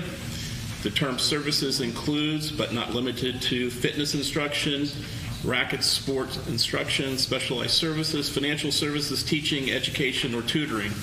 Residents and guests are permitted to charge for only materials, again, only materials, not a fee, at cost value. And residents and guests of Sandoval Community Association are prohibited from using common areas for financial gain or income. So that's the first part of it, and under that particular proposal, the 2022 proposed room rate charges for rental is $100 per hour. There is a correction on your particular form of a 3-hour minimum, not 2, and the deposit is $300. That's component A. Component B is outside contractors and vendors operations policy. All vendors and contractors who organize, plan, participate, or attend common area activities and events must complete the following steps with the management company prior to the activity or event. A, they must submit an application form. The application form will be in production. Lauren and Kathy will put that together. Shockingly enough, this is something that kind of never was done, but whatever that contractor does on our site must be able to provide us proof of insurance with us listed as additional insured, and that insurance is subject to review and approval by management, which is Kathy. The management company, and this is a key thing to understand, is the management company will be responsible for the distribution of any profits to the vendor minus a burden cost associated with the use of the facility. So in other words, if you have somebody who's a contractor who's charging a fee, Associate will be responsible for collecting all those fees, deducting whatever the indirect or direct cost of using the facility. The net profit then will be distributed by Associate to that particular vendor with a 1099 issued at the end of the year. The vendor will be required to provide a form, a W-9 tax form with verifiable documentation. And the other key thing is residents could potentially be vendors, but you must go through the approval process like any other contractor. Again, the management company will be responsible for collection of all the fees from any activity. The predetermined fee will be kept, and the remaining funds funded back to the vendor. A formal written policy and procedure will be created regarding the outside vendor for the March 2022 board meeting. Other than that, that is the resolution. And again, I want to thank Lauren and Kathy for their input on this. take questions? You gotta have a second before you can take questions. Somebody's got a second. I'll second it. I've got a question for you. Just to be clear, for the room rate changes, the room rate charges, you still can't pay for services. If you rent a room, you can't go and put on a class and then all of a sudden charge them to attend that class. As a resident, no. Okay. Did I answer your question? It did. If you were to be a contractor, then under the proposal you would have to apply for usage of that facility with proper documentation, with proper federal ID numbers so that it can be monitored and tracked and we can... proper insurance. Proper insurance being the key thing. Do you mind adding subject to review by management and maybe denied at the sole discretion of management? Absolutely, which I think I put in there, well, not generic, I did not put it in generically, but in regards to the big one, which is the proof of insurance. Anybody can manufacture a certificate of insurance. We want to make sure that it's validated and that it's subject to management review and approval. Do we want any language regarding, we've had some issues where some individuals have been misrepresenting that the community center is in fact their business address. Do we want to put any language in terms of denial based on misrepresentation, or I guess that can just fit under the... That could fit under there because when they provide verifiable documentation, if it doesn't line up to where they're using 2503 Sandoval Boulevard, then obviously then Kathy and Lauren will say, that's a no-go, correct? Absolutely. So that was one of the first things Kathy mentioned to me. She's like, I'm receiving mail for an individual who's a resident doing things at the clubhouse, which is obviously a major problem. She was all over that, and part of the reason why we're having to go through this process. During the budget meeting, we had some discussion on this. We kicked around ideas how we can generate money. So let's just do a couple scenarios. I think it would be helpful for people to understand. So previously, we've had somebody doing Zumba lessons in the movement room, charging $5 per class, or buying a card with, I don't know what it was. But again, it was a resident, and there was a service provided at a cost. So now that would not be allowed. A resident cannot use the facilities for financial gain. That is correct. Okay. However, they can apply as an outside contractor with providing the proper documentation through management with an approval with proper insurance, because a lot of these particular situations, proper insurance has not been provided, and there is a huge liability to not only us but the entire property owner. So and the key to that is charging. Right. We do have residents that do a lot of things, and we have one that I adore, the people that come to the one. What day is that? Wednesdays and Fridays, Debbie's group. Nicest bunch of people, but she doesn't charge them for that. Right, no, I understand. Yeah, I'm just making sure they do. Yeah. Yeah, because I don't want people thinking they can't do a class. It's making money. So then, like in the summer, there have been situations where there was a soccer camp, 2-3 days. Oh. A resident, they did charge, but I don't know if it was for the balls or the combs or the whatever. Right. So again, if they have the insurance, blah, blah, blah. Mm-hmm. How would it work for a food truck and payments for the food truck? It's not a service. It's you're buying a product. Okay. All right. And Lauren, so people do you can have put something on. to add They can on the do soccer part?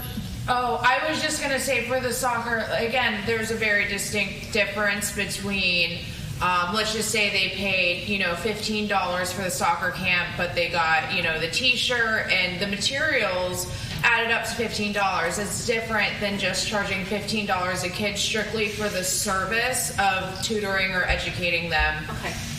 I think that's helpful for people to understand. Yeah, that was actually part of the discussion the other day, was whether the fees were for goods or for games. And then after the budget meeting, I put something together. I shared it with you today. Yes, thank you. With the room rental, it's 3 hours minimum, and that includes setup and cleanup.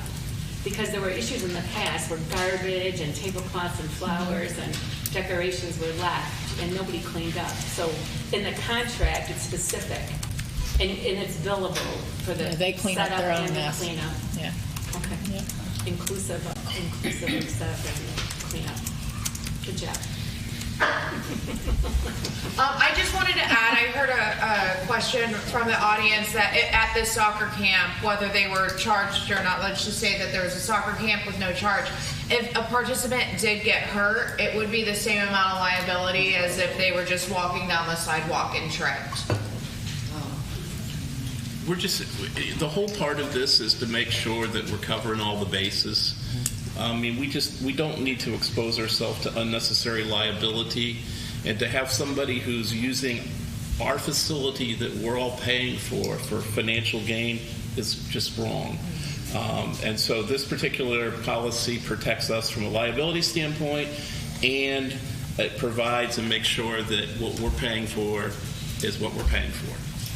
Well, and another thing, too, to consider is that, I mean, we haven't really, Lauren and I haven't discussed with Associa yet. This all stemmed from her keen eye and brain realizing what was happening and trying to look out for the good of the community.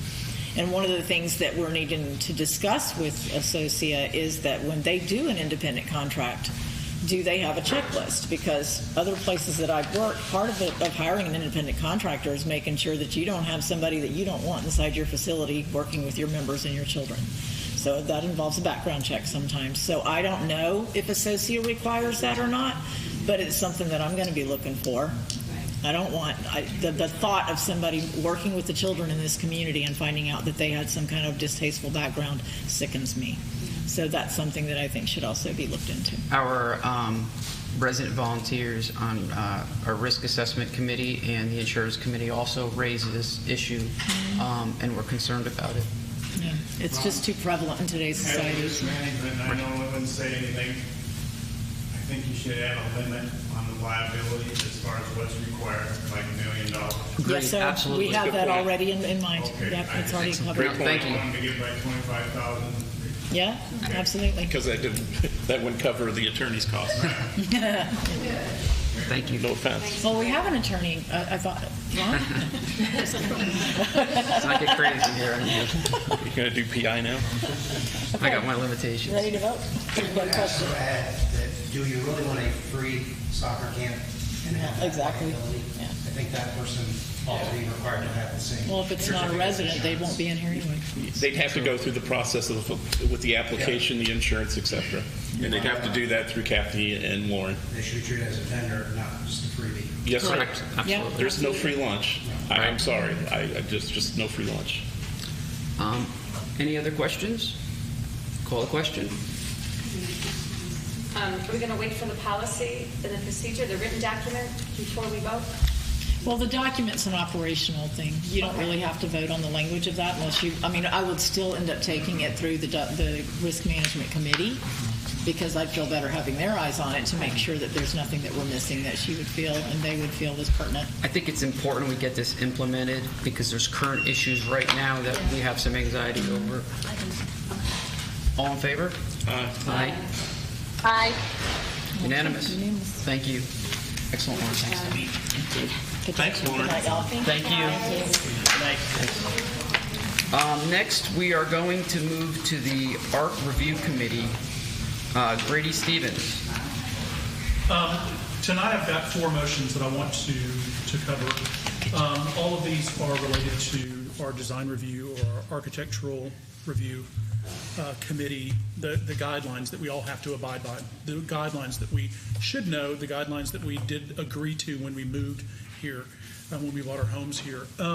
So in the guidelines, one of the statements that it makes is that commercial vehicles or equipment, mobile homes, recreational vehicles, pickup trucks, golf carts, 3-wheelers, boats, and other watercraft, trailers, or stored vehicles may not be anywhere within the properties other than in enclosed garages. The document continues with law enforcement vehicles and altered vehicles, but that's just a little bit more information that we want to hear here. One of the proposed changes, and I'm making a motion to do this, is to add one item to that item number 13 of the design review or ARC review committee guidelines is that car and motorcycle covers are prohibited within the properties and the outdoor areas of the communities. The reason for this is that commercial cars, trucks, trailers, we've all seen them, are found in the community with car covers being used to hide the commercial lettering of the vehicles. Unfortunately, that's not an effective way to do it. What ends up happening is those covers blow off. That's a cover that goes into somebody's yard. It's, you know, like a lighter weight trampoline or a sail. And then what you have is a commercial vehicle and just a loose cover that's blowing around. The key is that as these guidelines were written, we're finding, and you'll see this as I get through the rest of these, that we're having to fine-tune them a little bit. These were a great basis to start from, but what we're looking at now are instances where we're going, oh, no one thought of that when they wrote this originally. It's like the Constitution, and that's what we're looking for here. I would like to see car and motorcycle covers be prohibited within the properties and the outdoor areas of the community. I want that statement added. That's my motion. And that's a committee recommendation? It is. I would make a motion to do that. Do you have, you're seconding the motion then? Yeah, I'll second it. Thank you. You're welcome. You want to mention something? Yeah, dude. Okay, I'm fine with that. I just covered my motorcycle outside because if the dew gets on it, my seat will be wet. Have I violated this rule? No. No, 'cause it's not the reason being is that your vehicle is not being parked there on a regular basis. When you're looking at someone using something like that when they're parking out here, that's different. Now, if you're doing that in your driveway at home, that's the issue that we have. That's the problem, is that your neighbors, I mean, Or a snowbird goes back. North, yeah. And leaves the car in the driveway with the cover on it that's half on, half off. And your neighbors may not say anything to you because you always have to get along with the people that live near you. But the key is that there's the difference between the spirit and the letter of our guidelines. And we're finding people are skirting a lot of those. And this is one of those areas where we're finding that being done. Well, I can add something about those covers. One of the things that you mentioned was folks that are going up north and they're leaving anything covered. One thing that we found at my prior club was that these long-term vehicles that have covers on them, they invite certain creatures to live under them, including wasps and rats and snakes. So that's not something you want either. Do you want to add a time period, 24 to 48 hours, something similar to with a boat or an RV or something? That may help. You know, let's talk about that as a team, because I hadn't considered that might be an option until you mentioned that, John. But, you know, if it's going to be something that's happening on a regular basis, it's happening overnight, it's happening because somebody left town. I mean, I'm all about compromise, because when you compromise, everybody involved gets a portion of what they're looking for. I just want to get closer to what was the original intent of our documents. Well, I think the time frame is good because I have a motorcycle and the seat gets hot. So sitting out in my driveway, I don't want any trepidation just because I cover it for a couple hours before I take it out. So I think a time period would be... And a boat is allowed, right, for loading, unloading, Right. 24 hours. Well, we're just talking about one parked with a cover over it. Right. And But no, they I had... cover it. But aren't Yes. motorcycles supposed to be in a closed garage? But I had not given consideration to that until John had mentioned that. Okay. Why don't we, are you okay adding that to the motion? Yeah, absolutely. I would amend that motion to include... I got a question. I don't own a truck, but what do you do with all these people with pickup trucks here? Well... Which is a good majority. Yeah. Pardon? Yeah, there's no rule against it. There is a rule against commercial vehicles. Somerville does with the condos. The condos have a rule with trucks, but that's separate. Not for us, but they're No, here pretty it's strict. just commercial. You just can't have a commercial vehicle. I thought motorcycles had to be in enclosed Jared will garages. get mad. Do motorcycles not have to be parked in an enclosed garage? I don't think so. Not according to the... Not according to Ron, or according to the document? No, that's the docs. I saw him going, The docs. Not according to the docs. I would amend it to include a timeline or a time frame, but those would have to be daytime hours. I mean, it couldn't be something that would sit overnight. I would accept that Well, amendment. no, to the because motion. a boat is allowed to be set overnight. 24 hours. It is for 24 hours, but I don't see instances where people are covering their boats. I mean, the boats are basically just park there so that they can load them and unload them for 24 hours. Well, we need deed restriction to be able to enforce this, and if he Right. sees it one day and then he sees it the next day, he's able to, it just makes the application, and I don't think, That's for our evening patrols as well, wouldn't it? correct. 'Cause they're in the- Just the helps in the road. enforcement aspect of it. Okay, so I have a question. Sure. Are these car covers and boats for driveways only or in front of the house? Because you've got a huge boat. You can't park a boat Parked on overnight. our street constantly. You last can't. few years. You can't have any vehicle after 1 a.m. in the morning, so that applies for anything He's already on on the list. We've noticed. Let's put But that you're way. talking about car covers. Right. Drive. Yes. Yeah. Exactly. Because the other part covers. And to Kathy's point, it does say watercraft, trailers, or stored vehicles. But the key here is that we do have an exception to that, whereas if the boat's being unloaded or loaded, you are allowed 24 hours to be able to do that. I always thought it read 24 hours while loading and unloading, which means you're 24 hours loading and unloading, and not parking it for 24 hours. No, it's 24 hours because loading a boat is a process typically. Right. Same with an RV. But let's get to this motion because we got a lot to cover. I think without I'm going to have to bang my gavel soon. Yeah, we do. Okay, so it would have, it could not be, I want to add also to that item that this would be accepted during the day, but not an overnight item, and that the rule for the 24 hours of loading a boat and unloading a boat would still apply. That would still be allowed. I'm not sure what you just said, to be honest with you. So what we're going to do is we're going to say that car and motorcycle covers are prohibited within the properties in the outdoor areas of the community. The exception to that would be a temporary instance where your motorcycle is covered in your driveway. Or if you, and the other obvious exception would be the 24-hour rule for the boats when you're loading and So unloading. why don't, instead of constructing an exception, just make the rule being 24 hours or longer? Not to exceed 24 hours. Yeah, not to exceed, so a motorcycle or car cover not to exceed 24 hours. Okay. I would be agreeable with that. Okay. You want to make the motion? Sure. I move that we add car and motorcycle covers are prohibited within the properties in the outdoor areas of the community for any length of time over 24 hours. Second. All in favor? Aye. Excellent. Thank you, Grady. We have a couple more. Yeah. Sorry, I lost my place.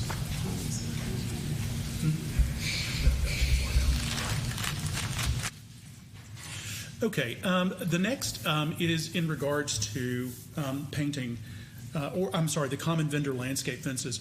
And one thing I want to point out is for the landscape committee is that, I'll come back to that later if we have time. Sorry, I don't want you to get the gavel out. This is in regards to common vendor landscape and fences, which is typically just phase 3. What I would like to do, this is specifically regarding fences and or dog runs that are added to the home. It outlines the 5-foot setback on the sides, the 10-foot setback in the back, things that you have to do. But what I would like to add is that residents with common vendor landscaping are required to maintain the area within the confines of their fence. The landscaping company will continue to mow the remainder of the yard outside of the fence line. I know that that's going to be a hot topic for a number of people, but as we impose with Crawford, but specifically down to earth, as we begin to tighten the screws to them going forward. What we have seen is people putting in fencing or dog runs in the back of their homes that are going back to the fence, or they're just blocking off the back part of their house. Well, in all honesty, that's not what Down to Earth signed up for initially. So what is happening now is that instead of being able to take one mower and go all the way down in a line behind the houses and come back in the other direction, they're doing that and they're having to stop because someone's put a fence up. That makes sense. I mean, they can't get the large mower in there. Has the landscaping committee discussed this at all? We have, and the issue the concern that we have is that we already have people that are doing that. And when we were talking to Kathy felt that Down to Earth would be able to monitor and identify which ones they couldn't get behind with their large mower. And I think that what we have to do is offer those people an opportunity to be grandfathered in. You know, if they've gotten approval to have the fence put in from the Architectural Review Committee, then they would be grandfathered in. There are a number of people that have just put up fences and have gotten no approval. I apologize that this may affect them, but they had to know that they were moving into a home that offered, as part of their HOA dues, maintenance of their lawn. Then they cut off access to that lawn and expecting the company to go in with a hand mower and mow inside and keep up that property. I just don't feel that we can expect Down to Earth to rise back up to the level that we originally asked for, and also ask them to swallow those issues as well, because there are a number of houses in Phase 3 that are doing that now. And I can assure you that not all of them have gotten approval to put those fences in. Would you agree with that? I agree with that 100%. I was actually, like I told the landscape committee, I understand why they've allowed fences, but at the same time, I have to say this is the first time I've ever seen fences allowed inside a gated community with bulk landscape agreements. Well, it's street by street, and the only thing that I'd mention is if they were approved by the ARC committee, it's listed on the street documents, therefore they did everything right. They're paying for their monthly landscaping, they should be included. So I would say I want them grandfathered in, but if you didn't go through the process, well then, So you're agreeing that the ones that have an approval are grandfathered, but if any that are identified that did not get ARC approval, what do we do with those? They're just not going to be mowed. Inside. They would be responsible to maintain their own. Will they Inside. receive any sort of discount from Down to Earth for that if they're not? Nope. No. So their option is remove your fence. Or you mow the maintain inside. your own. And frankly, they're on dangerous ground because they didn't even get ARC. Put it in compliance. Yep. Right. Do you want to make a motion? I would, and let me just review this once again. Residents with common vendor landscaping are required to maintain the area within the confines of their fence. The landscaping company will continue to mow the remainder of the yard outside of the fence line. Anyone with ARC approval to have that fence put in previously will be grandfathered in. There will not be any exceptions to that. That's the motion. I'll second. Any further discussion? All in favor? It'll be blowback. It'll be blowback, but Yeah, there will. I know. It's not. The next is the. If this were easy, we wouldn't be doing it. right. The next one is the height of the shrubs. Okay, so one of the, again, the spirit of the letter, this is just another item that was never addressed originally. One of the things that we've come to realize is that we never recognized, apparently, when they were designing these guidelines, that you would have to tell someone you should only grow a shrub so high. The issue is a number of different things that we've discussed in the landscaping committee. Shrubs are just not meant to grow like trees. So one of the things that I would like to do is I would like to add a line of language, again, to the DRG or the ARC guidelines that plantings of shrubs shall not be greater than 8 feet in height. The key being that we're finding a number of residents are encouraging their shrubs to grow rather high. We're not talking just 10 feet. We're talking like well over the peak of the roof of the house. And once you start doing that, it's not a situation. We have very specific guidelines of where you can plant shade trees. And these particular shrubs, in the instances that we've seen it, are literally blocking sunlight from a neighbor. They're that large. I know that seems hard to believe, but that's the key. The other is logic just leads you to believe that a shrub doesn't need to be more than 8 feet high to provide you all the privacy that you're looking for. Some of the things that we talked about was that the 8 feet height, of course it'll grow above that, but you have to keep it trimmed back to 8 feet. And that's the bottom line. again, you shouldn't have to tell people that this is what they need to do, but this is one of those instances where it didn't come up until somebody did it. So in this particular instance, the line that I would like to add, my motion is to add to our guidelines that plantings of shrubs shall not be greater than 8 feet in height. Do you think there's going to be any question what's a shrub and what isn't? Does buttonwoods or close calls? Is there any? Right. Well, I think that we would have to go through the landscaping list, but the landscape list is very clear as to what's considered to be a tree, a shade tree, and what's considered to be a shrub. So it itemizes that this group is a shrub? It does. So then we just go to that category and say a limitation of 8 feet? Right. And bear in mind, I mean, there are going, one of the shortcomings of putting things in black and white like this is that you can't come up with every different scenario. And the example of that is for the plants that are not allowed, the invasive items. We have a list of what those are, and then we have a list of items that are approved. But the key is people presume that since it's not a banned plant, that they can use whatever they want. Well, that's not necessarily the case. The problem is we have banned plants that are planted in the common areas, right. And people see in the common areas, that's a safe assumption. That's a problem in and of itself. But let's, on the height of the shrubs, just last question, if we're doing 8 feet and they grow, are they going to get fined? No, as long as they're having that regularly trimmed back to 8 feet, okay, that's fine. That was a specific discussion that we had in the landscape committee, and Kathy was the one who focused our verbiage on, yeah, you can have it at 8 feet, but it's going to grow. Okay. As it grows, let's then make a motion, and we'll second this. Is this committee recommended? Yes, it is. Who's the second? I missed that. Did somebody second? Okay. All in favor? Aye.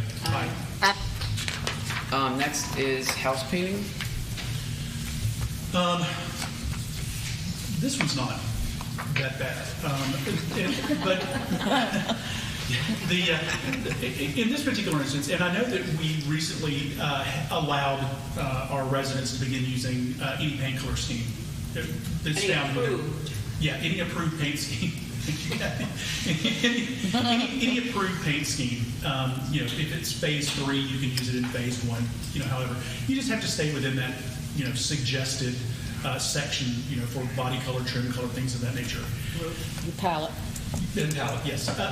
So the key here is that, again, we didn't recognize that it was going to be a problem until houses had to become painted, after 6, 7, 10 years. The issue is that people next door to each other are painting their houses the same color, which doesn't seem like that's a bad idea until you turn the corner and go down the street. The issue that we have to try to get under control is keeping, you can choose a different color, but there has to be some guideline. And the builder used that, and we're not going back to recommend what the builder originally designed, but what I would like to see added is that residents may not repeat the paint color of a home less than 3 houses to each side of their existing home. So it would have to be every 4th house. So my house can be this color. House 2 and 3 can't be the same as mine. The 4th house can be the same as mine. What about existing? Well, and that seems like a lot. Right. Well, the key is that a lot of these homes on the south side, due to exposure to the sun, they all look the same color until you repaint it. The issue is that if you have, everyone painting their house, relaxed khaki, because what we've run into is now we've got someone who is requesting to paint their house relaxed khaki. Well, it turns out that the 2, I think it's 2, it may be 3, the 2 houses next to them just repainted their house. So now you would have 3 homes of that same color combination. Does the committee have a chart? We do. Okay, I was going to say, how are you going to... It's in the DRG. Yeah. Okay, good. And it's like, whew, it's quite the... The concern with that is that the resident whose house was originally that color and wants to repaint it that original color is concerned about doing it because it's going to look identical to the other houses. And one of the other houses is the same floor plan. So we don't want. When we, I'm sorry. I think even with phase 3, when we were picking our colors, we weren't allowed to pick the same color as next door. Taylor Morrison had rules and Pulte had a different set of rules. Right. So it was immediate next door. And I think you asked me recently, can you paint the color? I'm Taylor Morrison, so I know you can't paint it the same color as next door. Well, what's the problem with just doing this? On either side. In either side. It seems a bit much if it's just, if we were dealing with 3. Well, and I think I misquoted when I was talking about this because it would be the third house, which comes out to what you're saying. So no more than 2 alike. Right. Okay. So no less than 3 houses. So you can't paint your house the same color as either one on side. Right. Okay. And that's kind of been an unspoken rule of thumb, but we've never had an issue with it until we started allowing everyone to start choosing colors. And some of the phase 3 colors are becoming very popular in phase 1 and 2. And they're just, it's like suddenly everybody's wanting to choose the same color. Are we grandfathering? We'd have to grandfather. You can't force them to paint their house. No, I mean, you can't. Okay. So can we throw in an effective date? Because that way it helps for future generations of the board and management when they're looking at something that this was effective March 1st. Well, absolutely. But and just like the fence issue, you can't be grandfathered into anything if you don't have approval for changing the color of your house. Right, but you already said there's already an instance where you have the issue is what brought this to your attention. Not everybody gets and receives approval. They just do it. Do you Am I have to making get sense? approval to change the color? Yes. I haven't changed this. I'm thinking way outside the box. Okay. And that is that I have my color, and my neighbors decide to change to my color. Or, you know what I'm getting at? Yes, absolutely. And I want to repaint my house my same color, my original color. Right. You don't need to get approval. I won't have to get approval to paint. Technically, you don't. I mean, but that's the problem that we're having is that this one resident thought that she needed approval to repaint her house her own color. And her concern is that she doesn't want to. She's afraid to do it now because it'll be 3 houses in a row. Oh, that's kind of what my point is. Yeah. So take a picture of your house before you paint it. Well, and I guess that's like, especially with the sun and the fading and the different versions of khakis and yellows, like how do you show that that was your original color of your house and you're just trying to repaint it the same one? I know that on Vermont, there are a lot of homes that you can't tell what the original color was. Right. Because the yellow houses and the tan houses on, the bleached south side of the house, they all look the same. Is there an original document somewhere that shows what the colors were chosen? Well, what your house original color was? I don't think it does. I have it, but we were the original owners. But there's not something that the club has. No, it's not the electrical. But we do have no, it's the same thing Pulte did. the Pulte home color scheme schematic, and then the Taylor Morrison. Yeah, because they built all of Colonial. Yeah. But to your point, I don't know who the other builders when you are. walk up to somebody's house and there's nothing that says that 2522 was originally this color. It's not really. From an approval standpoint, then, not relevant. Well, it kind of is, because if my house is faded to the point where now you're saying you want it to be khaki and you think it's the same color as what my house is, but my color was actually yellow, like how are you going to how are you going to distinguish whether or not to approve it based off a visual inspection of what a house is next to it? Is that okay? Yeah. Yeah, it's becoming very common for us to get out and go and look at the house, the roof, the driveway, everything. And you're able to do that? Mm-hmm. Okay, so why don't we make a motion? They're a really active committee. They're amazing. I would just suggest the grandfather provision because, frankly, in hindsight, you can't go around start issuing fines. And we don't want to evaluate the entire community for houses that are the same color right next to each other. Frankly, this should have been done years and years ago, but at least we are doing it now for going forward. Right. It never came up because the homes weren't being repainted, but now it's like everyone's repainting their house. Okay, so resident may not repeat the paint color of a home less than 3 houses to each side of their existing home. I would say either side. Either side. Either side? Yeah. Okay. Residents may not repeat the paint color of a home on either side of their existing home. And And anyone with a previously approved color change would be grandfathered in. Okay.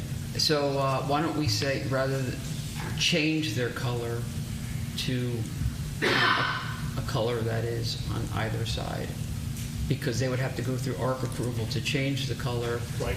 So it would be changed. Is that accurate? Yes. Okay. Do we have, so that's the motion. And this is committee recommended. It is. Are you typing on your little box what this change was so you can send it to me, because I'm writing all over this. We can play it back. Yeah. We can play it back. It's Okay, thank you. We got a second? I'll second. Any further discussion? I have a quick question. Okay. Don't you find it hard to tell somebody they can't do it when you put two yellow buildings next to each other? No, I don't have a hard time doing that at all. And the reason being is that these two buildings stand alone from any other section. Yeah, they're part of the same thing. This is kind of like our home and our detached garage. It's the continuity of Best that. example. I have absolutely no problem delineating between those two. Let's go to a vote. We voted it to be the same. Please, yes, Let's go vote. to All in favor? Aye. Aye. Okay. We're going to move on. We got to keep this going. The next thing we're going Can I just say one statement? Please. So Grady and I were serving on the ARC committee, and during the month of February, there were 39 ARC requests made for approval, of which 28 were approved and 11 were tabled because additional documentation or clarifications were required. So again, any work on the outside of your home requires ARC approval. The change in color, pavers, roofing, extended driveways. This is something now we're seeing. People are extending driveways without getting ARC approval. Even the light fixtures, the coach fixtures on your garage, people change those in a heartbeat. You still have to denote, you have to apply to make that change. So when in doubt, ask. Yeah, I mean, it's not a difficult process, but I did. There's a method to that madness, though. And the ARC committee meets twice a month. Well, what's really important, and residents keep mentioning this, is the communication aspect. I think that we have to be very vigilant in making sure our orientation program is explaining this in great detail, that these documents are accessible, and we send out reminders. And as we start to progress towards full transition, I think, Kathy, you'll work on the communication aspect. I'm so excited to actually do general manager maintenance and governance that I can't even begin to tell you what I'm going to be doing to your place. Thank you. The next thing we're going to move to is a couple motions by me. These have to do with pavers at the clubhouse and at the Bocce court, and then a Bocce proposal. I just want to give a little background on this project. As part of the clubhouse expansion, we were supposed to update all the amenities. And Rob Purcell helped us tremendously on pickleball. He, on the basketball courts, really helped us a lot. One of the issues we had, it was difficult because of the scope of the work with the bocce courts to actually get bids in. And it wasn't from lack of trying. And this started all the way back in March of 2021. We wanted all the amenities to be upgraded, included bocce. Unfortunately, bocce did not get done, and there are significant issues there that need to be addressed. With that in mind, I spoke with a few of the players, and we started working to get some bids in to address certain issues. And we've been doing this now for the past 3 months. It's important because, like every other amenity, the bocce courts add value to our community. They're utilized a lot. They look aesthetically very nice in our community, and to have them in disrepair does the whole community a disservice, in my opinion. We also have some paver issues throughout the area around the clubhouse. Some are cracked, many are broken, some are lifted or not secure. And in order to do the paver project at the best cost, at the least expensive we wanted to include the Bocce and the pavers by the Bocce and the pavers by the common areas. That way we would get the best price. So I have two proposals today. One of them is the paver repairs for all paver issues around the clubhouse, including the pavers around Bocce. We received multiple bids. Rob Purcell also sent me a bid on this. I got a bid for it. The bids are ranging around $25,000 to $26,000. This would be a reserve item because it's repair. So at this point, due to inflation, I would like to move for a bar request not to exceed $30,000 for all the paver repair work done in and around the clubhouse. This would be an arm's length transaction, obviously, and subject to final approval by management. Any questions on the project? You need a second before you discuss. Oh, second. I'll second, Ron. Thank you. I would just like to remind the board that in January, we approved a process for project expenditures, and I clearly support the project wholeheartedly. I would be willing to champion this to completion upon your exit. However, I cannot vote for it without seeing the proper documentation in regards to the bids, the scope of the work, the specs, etc. That is just my opinion. I don't have any problem, again, with the project, but I want to see it go through the process that the board approved last month in regards to expenditures. I would just say, and that's a very fair point, I think there's a little confusion from the board in terms of what that expenditure process would cover, because it was my understanding that was a new expenditure process for new projects generated by committees. This is a bar, it's a repair for an already existing project that was being done outside of a committee.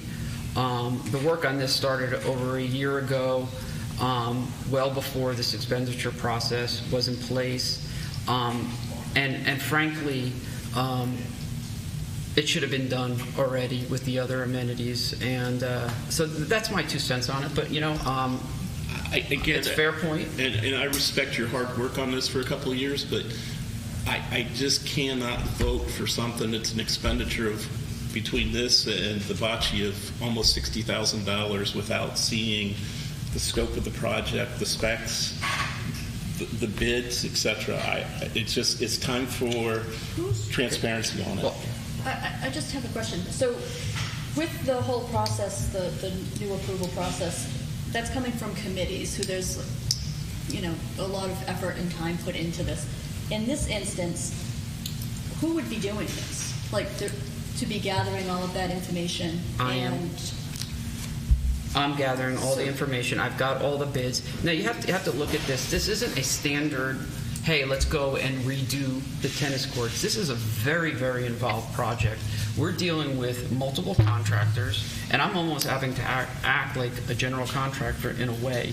And when I say that, the scope of work is not going to be just pavers. We've got a company that's going to come in and do the bocce court, but they also have to work with a company that's going to come in and do the sprinklers. And we also have a company that's going to have to take the pavers out and then reinstall them and do all the other paver work. It's a difficult process to put all this together. We have all the individual bids, and I'm happy to provide them. But in many instances in the past, we have did a maximum amount that we can spend based on the bids that we were provided, and don't go over that. We did that with the slide, and the slide came in much less. What I can guarantee is that this will be an arm's length transaction. I have all the different bids, but a lot of the bids, unfortunately, have to be refined some in terms of the very particulars of the work. We need to be very clear on the size of the bumper. We also need to be clear on how they're going to work in relation to the pavers. When we built this, when we built this clubhouse, we started off with a number. And then we went and built the clubhouse because it was much more involved than a simple asset purchase or a simple project. And I think that's what happened with the amenities committee, that they weren't able to get a simple response. It's a very unique area. And there are pressing issues that we need to get this paver project done, and arguably it should be under general maintenance. There are paver projects we've done throughout the community simply because not doing them was a real concern. Yeah, I mean, I guess I kind of feel like this is along the same lines of the stuff we've already mentioned today as far as grandfathering. Like, this is something that had been in the works. It's been researched. If somebody needs to take that information and transpose it and put it into documentation, certain format and all of that, I think it's fine for historical. But I wouldn't necessarily want to hold this up to put it through an entirely new process. And I will add one more thing. I did go, in fairness to me, I did go to before the finance committee with the bids. I sat in front of the finance committee and I said, this is the project.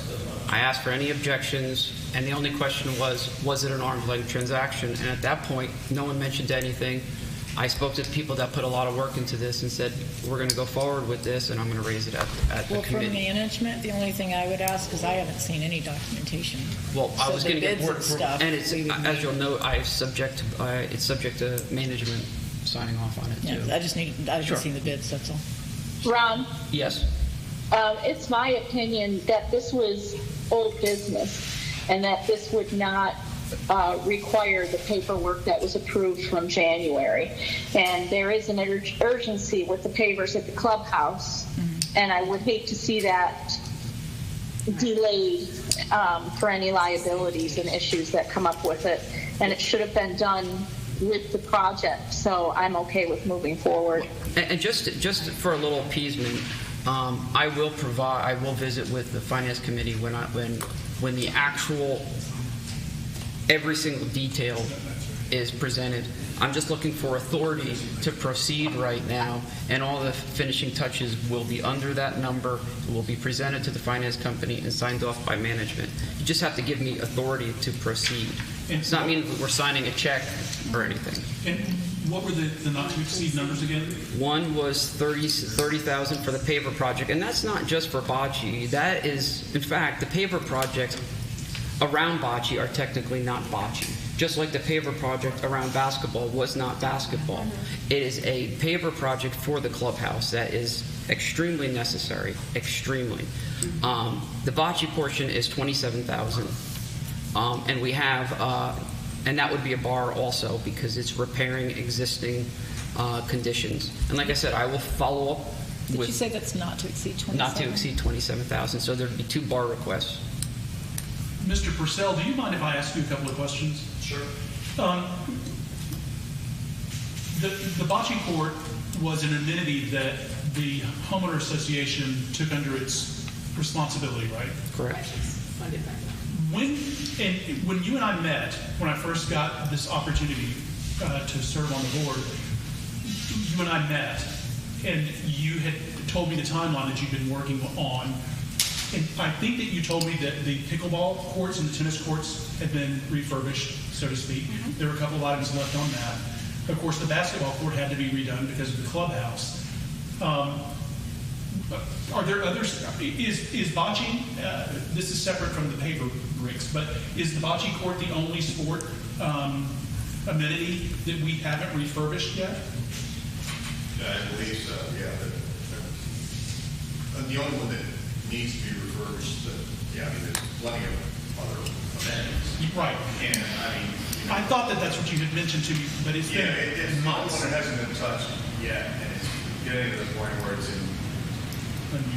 The guys are doing the best they can to keep it keep it playable, the surface playable, the bumpers playable. Know the grass better, and you just use the field. And, and irrigation got broken, and with the whole thing, some of it heating and settling, the papers all need to be done. I mean, not all of them, but it needs a major overhaul. I love the idea of being able to split these two, but having had this type of work done recently, I recognize the cost difference. Todd, I feel like this is one of those instances where compromise is in order. Dave, to your credit, we all had the discussion, we all agreed to that process. The issue that I'm not trying to skirt around, let me finish. I'm not trying to skirt around what we agreed to do. But my understanding, like Melanie said, was that that was just to be used on new items coming from the committees. And I don't see that we can separate these two from a financial and a new expenditure. This is not a new expenditure. And when I met with Mr. Purcell months ago, this was an issue that had been dragging on at that point. And I felt bad because, you know, the bocce courts have been a point of contention in previous years. And I just want to make sure that we're giving this a fair shake. I never like to work around a process unless I have a good reason for doing that. And I think in this particular instance, I'm hearing two good reasons to do that. I feel like it's the right thing to do to move forward with a not to exceed dollar amount, just like we did with the clubhouse. As far as this process is concerned, I don't think that it questions that process at all. Can I explain? Sure. First of all, this was not meant just for committees. There's a section on the questionnaire that says other. I even made it very clear. If someone came up with a bright idea to fix something, it applies, okay? So we have Mr. Spooner saying he's taking charge of this. So that's kind of part of it. Right. First of all, these are just, do you have the bids in front of you? I do not. Why? Well, these, wait a minute, you don't have to answer the question. These forms put the bids in front of you tonight. Right. All these questions about separating and all this, it took me 5 minutes to complete that questionnaire, which would have answered all your questions. That's all it is. It's just a questionnaire. It's not delaying anything. Right. All the bids, everything's done. Kathy, to take 30 minutes on 2 forms, I'm kind of saying you. Taking liberties, aren't you? Because I can't type it. Okay? You may be able to type. You take all the bids, you put them in a package, and all these forms do is formalize a little package for you. Hey, Rob. It doesn't delay anything. Rob, how come we don't have 3 bids right in front of us? How come you just didn't give it to us? Or was it that difficult to get these companies to bid? Why don't you explain to Dave how this process really isn't as easy as he's explaining it? No, I'm not. You got the bids. No. You take. Well, if you don't have the bids, we have a number of bids from different companies that are not exactly apples and apples. What we're trying to do is get a maximum threshold, because you can build these things. We can spend $100 grand on this thing, which we're not going to do. We're trying to set some responsibility in place for the bids that we got, work with these companies, get an authority so we know what our parameters are, and make sure we build the best, or not build, repair it the Can I give a best point we of can. order real quick before this gets out of control? This is the section that the board is supposed to be discussing. Agreed. The resident I comment agree, section was So at the just, beginning. So that's all. I owe you a response. You asked me something, and I'm responding. You registered me in the audience. Well, and I did. So, but I just wanted to. My point. That's all. My point It's is getting out of that the time it takes to complete that document is not in question here. Having the bids in front of us is not the question here. The question here is that we've let this amenity go and wither on the vine, and the only thing that we're doing at this point is saying, yes, go. You've got a not to exceed dollar amount. Go ahead and move forward. This document can still be completed, but we only meet once. We only meet once a month. We want to give Ron the authorization. You go ahead and start moving ahead. Like you said, it will take her maybe an hour to do the documents. I don't have a problem with that. It's just that at this meeting, I don't want to wait another 30 days. Now that we do have something to act on, I want to give him the opportunity. This sets the parameters. I will follow up with the actual final contract. We will get it signed off on. I'm happy to sit down with the finance committee to go over all the final details. But like I said, this is not an easy process. We have tried now for over a year. There's not like 3 companies that are going to come in and do this work. We need to set our parameters and make sure we repair this to the best way we can with that price point in mind. I see you're directing your comments to me, and Well, I to agree everybody. with you 100%. Just put it together on a piece of paper that memorializes the book. Even if it's your explanation that this is not easy. Don't waste their time. That's it. Don't waste their Well, time. Todd's point was that we should use that process. I don't feel that we have to use that process to make the decision to give you a guideline for tonight. I think that we can vote to give you a VAR on both of those tonight and follow up with that document. And the main point is not every scenario is going to be an apples to apples, 3 bids. There's some situations in which a project has only has limits in terms of who can do it and how you can achieve that. Could you combine these two into one motion, by the way? Because right now my writing is making it look like it's one motion. Because you've got a bar for Pavers at the Clubhouse with a not to exceed. Okay, I'm happy to do that. And then you've got a second bar We'll call not bar to exceed of 27 for the Paver Bocce project bar for $57,000. And I appreciate everybody's points. It's always good to have a discussion. We don't want the board to just agree. This is a lot of money. It's very, very serious. I'm just sensitive to how long these guys have been trying to get this done. Well, I put a lot of time I into think it. one thing that you could do, since this is a brand new process that was presented last month, and one that I was asked to contribute a comment on, is part of your motion could be that you provide updates after happy to each do time you that. do a meeting or something like that, just so that it goes to the board as well as the finance committee. Now everybody can know where you're going along the way. And I'd like to make one final comment is my vote on this has nothing to do with the support of the project. Absolutely none. I'm a documentation guy. I want to see the scope of the project, the bids, the cost, etc. I appreciate what you're doing, and my comment has nothing to do with that. Pending completion of the document. Yeah, that'll could be do that. also be provided, obviously. But I'm just asking for the authority to go.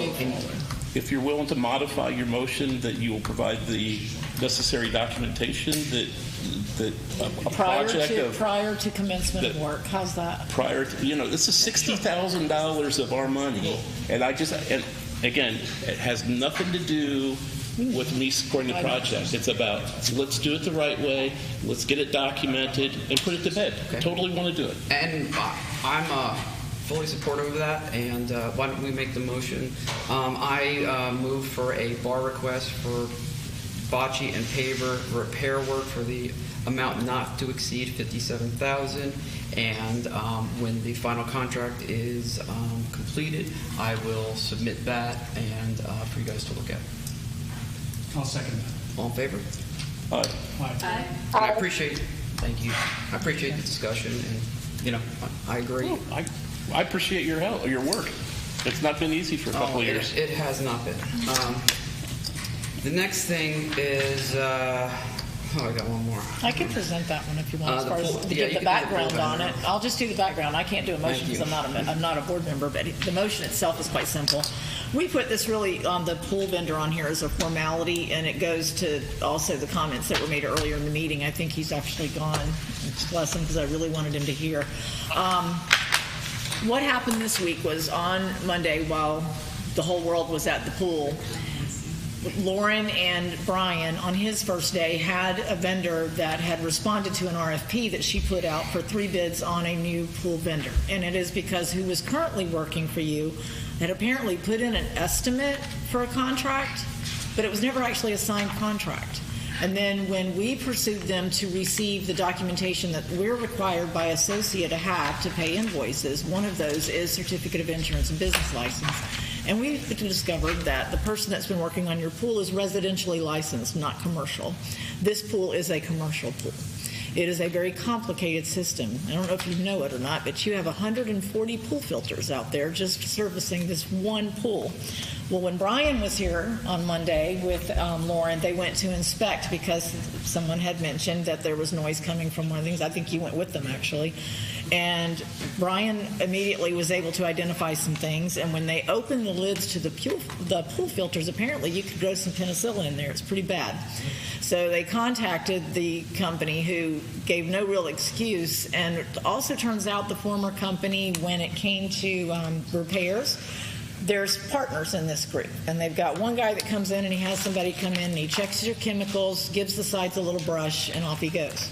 If there's anything wrong with your equipment, then the other partner actually hired a subcontractor to come in and fix it. That's the reason it was never the same job twice, because it was whoever he happened to hire.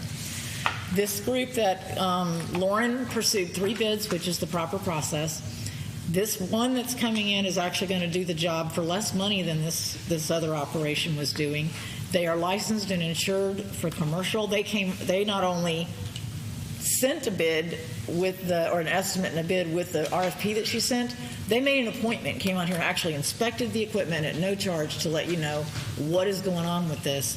And what the board has here in front of them tonight are the 3 proposals, but they also have the estimate of what this company came up with just to fix the problem with the filters. But their total price is less than what you've been paying the other company. Kathy, what's management's recommendation? Our recommendation is Green and Clean, which is the company that's coming. And I do want to go ahead and mention, because I think the board should know, the just the filter replacement and service call to just get this basics done is going to be $4,718.38 outside the contract price. And this is just the first thing they have to do, so be prepared to see more things come in. But we feel confident in this company just because they took such great care in checking it out. They gave us a fair price, and they know this equipment, so it's beautiful. I think it's going to be beautiful. And have we verified that the current vendor does not have a formal contract? We have verified there is no contract with the current vendor. I would make a motion that we go with management's recommendation of Green and Clean for the pool vendor. I second it. All in favor? Aye. Okay. Excellent. Great. Thank you. Next we have I could have done that. This will be quick. This is me. Clubhouse Committee. So I move that we add Laurie Bernard and Anita Zanfarfino to the Clubhouse Committee members. I'll second that. All in favor? Aye. Aye. Next we have Landscaping Committee reports. I'll make this very brief as well. Everyone heard Ron's comments about down to earth and Crawford. That's our big issue. All of the members of the Landscape Committee are bringing together as much information as we can to support those claims. The Phase 3 area really is the areas that are being maintained as part of their HOA dues is really suffering, and they've been suffering a long time. You've all heard all about that. The key right now for the Landscape Committee is to continue documenting these things and provide that in support of what they're trying to do with Down to Earth and Crawford. They really are trying to tighten the screws. The key is that the committee is working well together again now that we're past the mask requirements and things of that nature. And one thing that I would encourage everyone to do, not just for the Landscape Committee, but if you have time and you have any interest, please volunteer for some of these committees, because the more people that are out there and can use the Town Square app or their phone to take a picture, document something, and send it in, the better we can enforce the contract that we have with these people. So the Landscape Committee is doing fine. We've got a great group of people, and we're hoping that we see some nice changes with Down to Earth and Crawford. I'll just mention on the Down to Earth thing, when I went out and checked the properties, I was angry. Frankly, I would wake up, if I lived on that property and I would wake up and walk out there, I would be agitated. We had Kathy and Regional Manager for Associate come out. We felt the same thing. We went to the supervisor, asked them to review it, give us a plan. It didn't happen. We went to the VP. We asked for a plan, acknowledged the problems, and now we're at the point of the actual owner. We had a very, very productive but difficult conversation, frankly, initially, but I felt like it was very productive, and he assured me that they were going to get a plan. And that's what we can do. We can make them accountable, and if they're not going to provide a plan, then we're going to discuss alternatives. But we're exhausting every level, and we have exhausted every level. We did receive a plan. We just met on Tuesday. He assured me, I told him, he asked me what time this meeting was going to be, and could he send it before the meeting. And it came in before the meeting at 5:36 today, which is fine. He did what he said he was going to do. We'll review it, and hopefully we'll see a lot of movement with Down to Earth. I believe we have seen activity pick up significantly. Yeah, it's pretty funny, actually. But I thought the amount of communication I'm getting from them is just remarkable now. Thank you for your help on that. You got it. Let's go to Insurance Risk Assessment Committee. Kathy?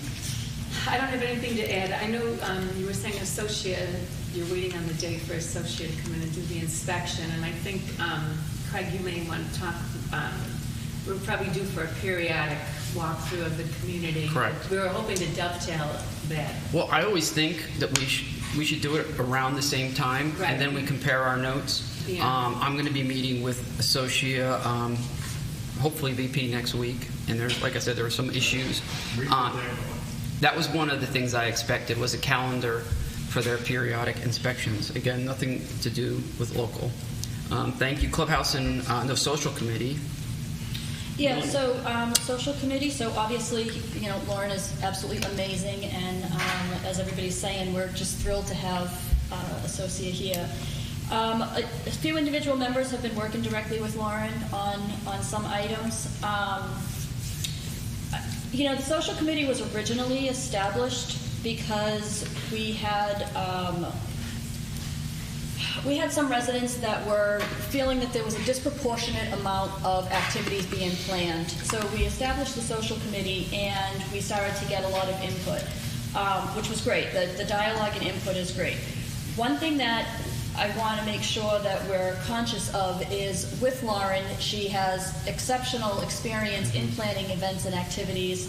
She doesn't necessarily need as much direction as past lifestyle directors we've had previously. True. But she's also taking on a lot of other activities around the clubhouse and being able to get us organized and get the clubhouse up and running. So with her coming in, I've tried to be sensitive with her time. We haven't had an official social committee meeting. And I think it would be really up to her to be able to determine what amount of engagement is she ready to take on, and what's going to be beneficial for her when planning some of these meetings. So really letting her drive some of that. But I know that they've been meeting. They're talking about having snacks after school coming back. And Tom, I know you've met with Lauren a few times as well. So that's basically social committee update. And also, Lauren was talking about maybe doing a canvas or a survey to the residents to see, specifically looking at some of the younger children, middle school, I guess. Yeah, and as well as residents to see. I know there's poker, but there's other card games and things. People are saying, how do we get it started? So this would be, again, her reaching out to the community in a survey. Well, and I do want to let everyone know that Lauren does check with me on when she's coming up with some of these new ideas, especially when it comes to the kids. And I don't want to come across as an ogre, but kids also is a huge liability if it's not handled properly. Mm-hmm. So one of the things that we're having to make sure is when somebody brings an idea to us, Lauren is not a certified child care worker. She can't be responsible for the children that are left in here without their parents. Mm-hmm. So if there is going to be an event that's run with children involved, the resident that's running that has to guarantee their presence is going to be here. And the two things that we're asking for, which I don't think on one of the events, I don't think the young lady understood what the term certificate of liability was, because she thought I was referring to how an age limit. There is no age limit to anybody using this. That has nothing to do with it. What I'm wanting, as someone that has raised 5 children, I never was able to take my kids anywhere that you didn't have to leave some type of a parental permission form. Mm-hmm. If I wasn't going to be with them physically. Even if I was, in some cases, you still had to have a form. And on that form, and things like, just simple things like, in case of emergency, who do you call? You can't just drop your kid off because you live in Sandoval and think it's all good. They're inside the gates. Not if we don't know where you are. But really, but none of these things are where they drop the kids off. Right. After school, the parents were here. Right. And that's all that I was. That's all that I'm wanting to make sure is that we have those two things. We have a parental permission form, and then part of that form there will be a release of liability language on there that the club will not be held responsible for anything that happens to a child. It would be like the RSVP to the activity. Yeah. Yeah. Yeah, we just don't want to make assumptions. We just want to So make. it's kind of like the field trip permissions. Exactly. It is Okay. exactly like that. I mean, your child doesn't play football down here without having to go have a sports physical and a permission slip. So it's the same for here. As much as this is a community building, this is still a business. Right. And so you really have to protect yourself, even from yourselves, kind of. We know that, yeah. Right, yeah. But, and I think I know you guys know that, but I'm saying that for the benefit of the minutes and anybody that's Right, listening. right. We're not picking on anybody. We're not trying to exclude. We're just trying to cover all the bases. Right, and I think part of what Lauren's probably trying to get some sense of too is what is the community? What's the vibe of the community? Right. What type of activities do people want? So I think the survey is a great idea. Surveying a bigger group, and then setting up a process for being able to have information come in as well. So whether it's a Google form or something like that, but really trying to put into motion what's the best way to work with her, get ideas across, and still allow her time to do all of her real job. I think because it really does go she's beyond really good. just social She is really good, activities. so that's going to be Just good. as long as we don't do another vote on the clubhouse color, I'm good with it. No, We don't we're not what? gonna do that again. We voted on the clubhouse color. Yeah, I saw a picture where it was this color. I'm glad you changed it. It was interesting to say the least. That one's a All long right, one. let's go to clubhouse improvement committee. So the Clubhouse Improvement, we obviously just added in Anita and Laurie onto the committee, and obviously there's a lot of stuff that still needs to happen. One of the really great things that came up earlier was, just the gym equipment. And I know that there's been a lot of people that have voiced concerns about the gym, and that was one of the big questions with coming out of this whole Clubhouse Improvement. Is the gym going to get new equipment? Is the gym going to be better? And the space is beautiful, but it's still a lot of old kind of junk. And frankly, I agree with that. I think it's not up to snuff. I think Well, and I do recommend picking Brian's brain on that. I don't personally know about his background, but with him being a maintenance director, I'm sure that he probably has contacts that he's worked with before in other facilities too. Lauren too, for that matter. She's got quite the. But the clubhouse project didn't include funding for new gym equipment. Well, did it? Do you we have, had is the gym equipment in the furnishings. reserves though? So we have I believe 109,000. 108,196. Yeah, but is the gym Not equipment I have not looked at your reserve list, and I know it's a different way that you do it here, but is the gym equipment listed in the reserves as something to replace? Off the top of my, it should be. If it's not, it needs to be considered when we do the new one this year. My only comment, I think, we've got all this input about fans and appliances, etc. We need to stay within that $108,000 vote. That's no question. And so there needs, and I hate to say process again, but we need to stay within the process so that we're within that 108, and people are submitting a wish list so that the finance committee can basically assess that particular cost. 108 can turn into 125 real quick. You've written all the checks. Could you make the money happen? Kathy, would you mind speaking on the 2022 board of Absolutely. The 2022 board elections turns out not to be an election. It will be an acclamation because we had 3 residents that applied for 4 positions, and that notice went out today. I don't get the same thing you guys get that's sent out from Associate. I only get the ones that we send out. So the one that I had Yamali send out today had a click here link on it. On that one, you got the notice itself, which is the second notice, on the very last day that we're allowed to do it. The proxy, so for anyone that hasn't filled out the proxy, we need you to do that. It also included the bio page for all 3 of the residents that have so willingly thrown themselves on their tracks here. This is the last board meeting that we will have Ms. Conway here and Ms. Melanie Palmer here, and maybe Mr. Spooner. We'll see about that one. So I personally want to thank you. I've only worked, you got to say yes when they ask you. So I personally thank all of you because it's been a joy in the little time I've had with you. Melanie knows I already begged her and cried, and it was ugly cried. Please don't leave me. But it's been a pleasure. It's been a pleasure to work with you, and we will have that meeting on March 10th. And then after speaking with the attorney, because there's not an election, we can do the appointment the same night and go ahead and adjourn and move right into the organizational meeting where they can vote in their officers. And that's all I have on that one, and the rest of the agenda is just the meetings that are already announced. I just have one quick thing. The Envera thing is coming up. The contract comes up in August of 2022. The committee, Rick, hey Rick, welcome back. Rick, Bill Dunker, myself, and Miss Kathy is on that. Very quick, the challenge with Envera is there's no other providers that do access control. We're trying our best to get the best possible deal we possibly can on the renegotiation of the contract. We have several proposals. The committee will make a recommendation. It will be formally proposed to the board in March. That's it. Then we have just new business. March 3rd is the Town Square presentation for the community. That's our associate app. The next regular board meeting is March 24th, 2022. And the quarterly resident forum meeting, which is the question and answer session, is going to be April 6th at 5:30 p.m. So at this point... Do we have a time for the Board of Directors date? Is that 6 o'clock as well on the 10th? Yes. March 10th. Yes, at yes, 6 it is. o'clock. I think that's on the notice that was sent out, but I'd have to look. It was, yeah. It was not on this one that I did today. I was very wise. Why nobody was here. I forgot to say what time it was.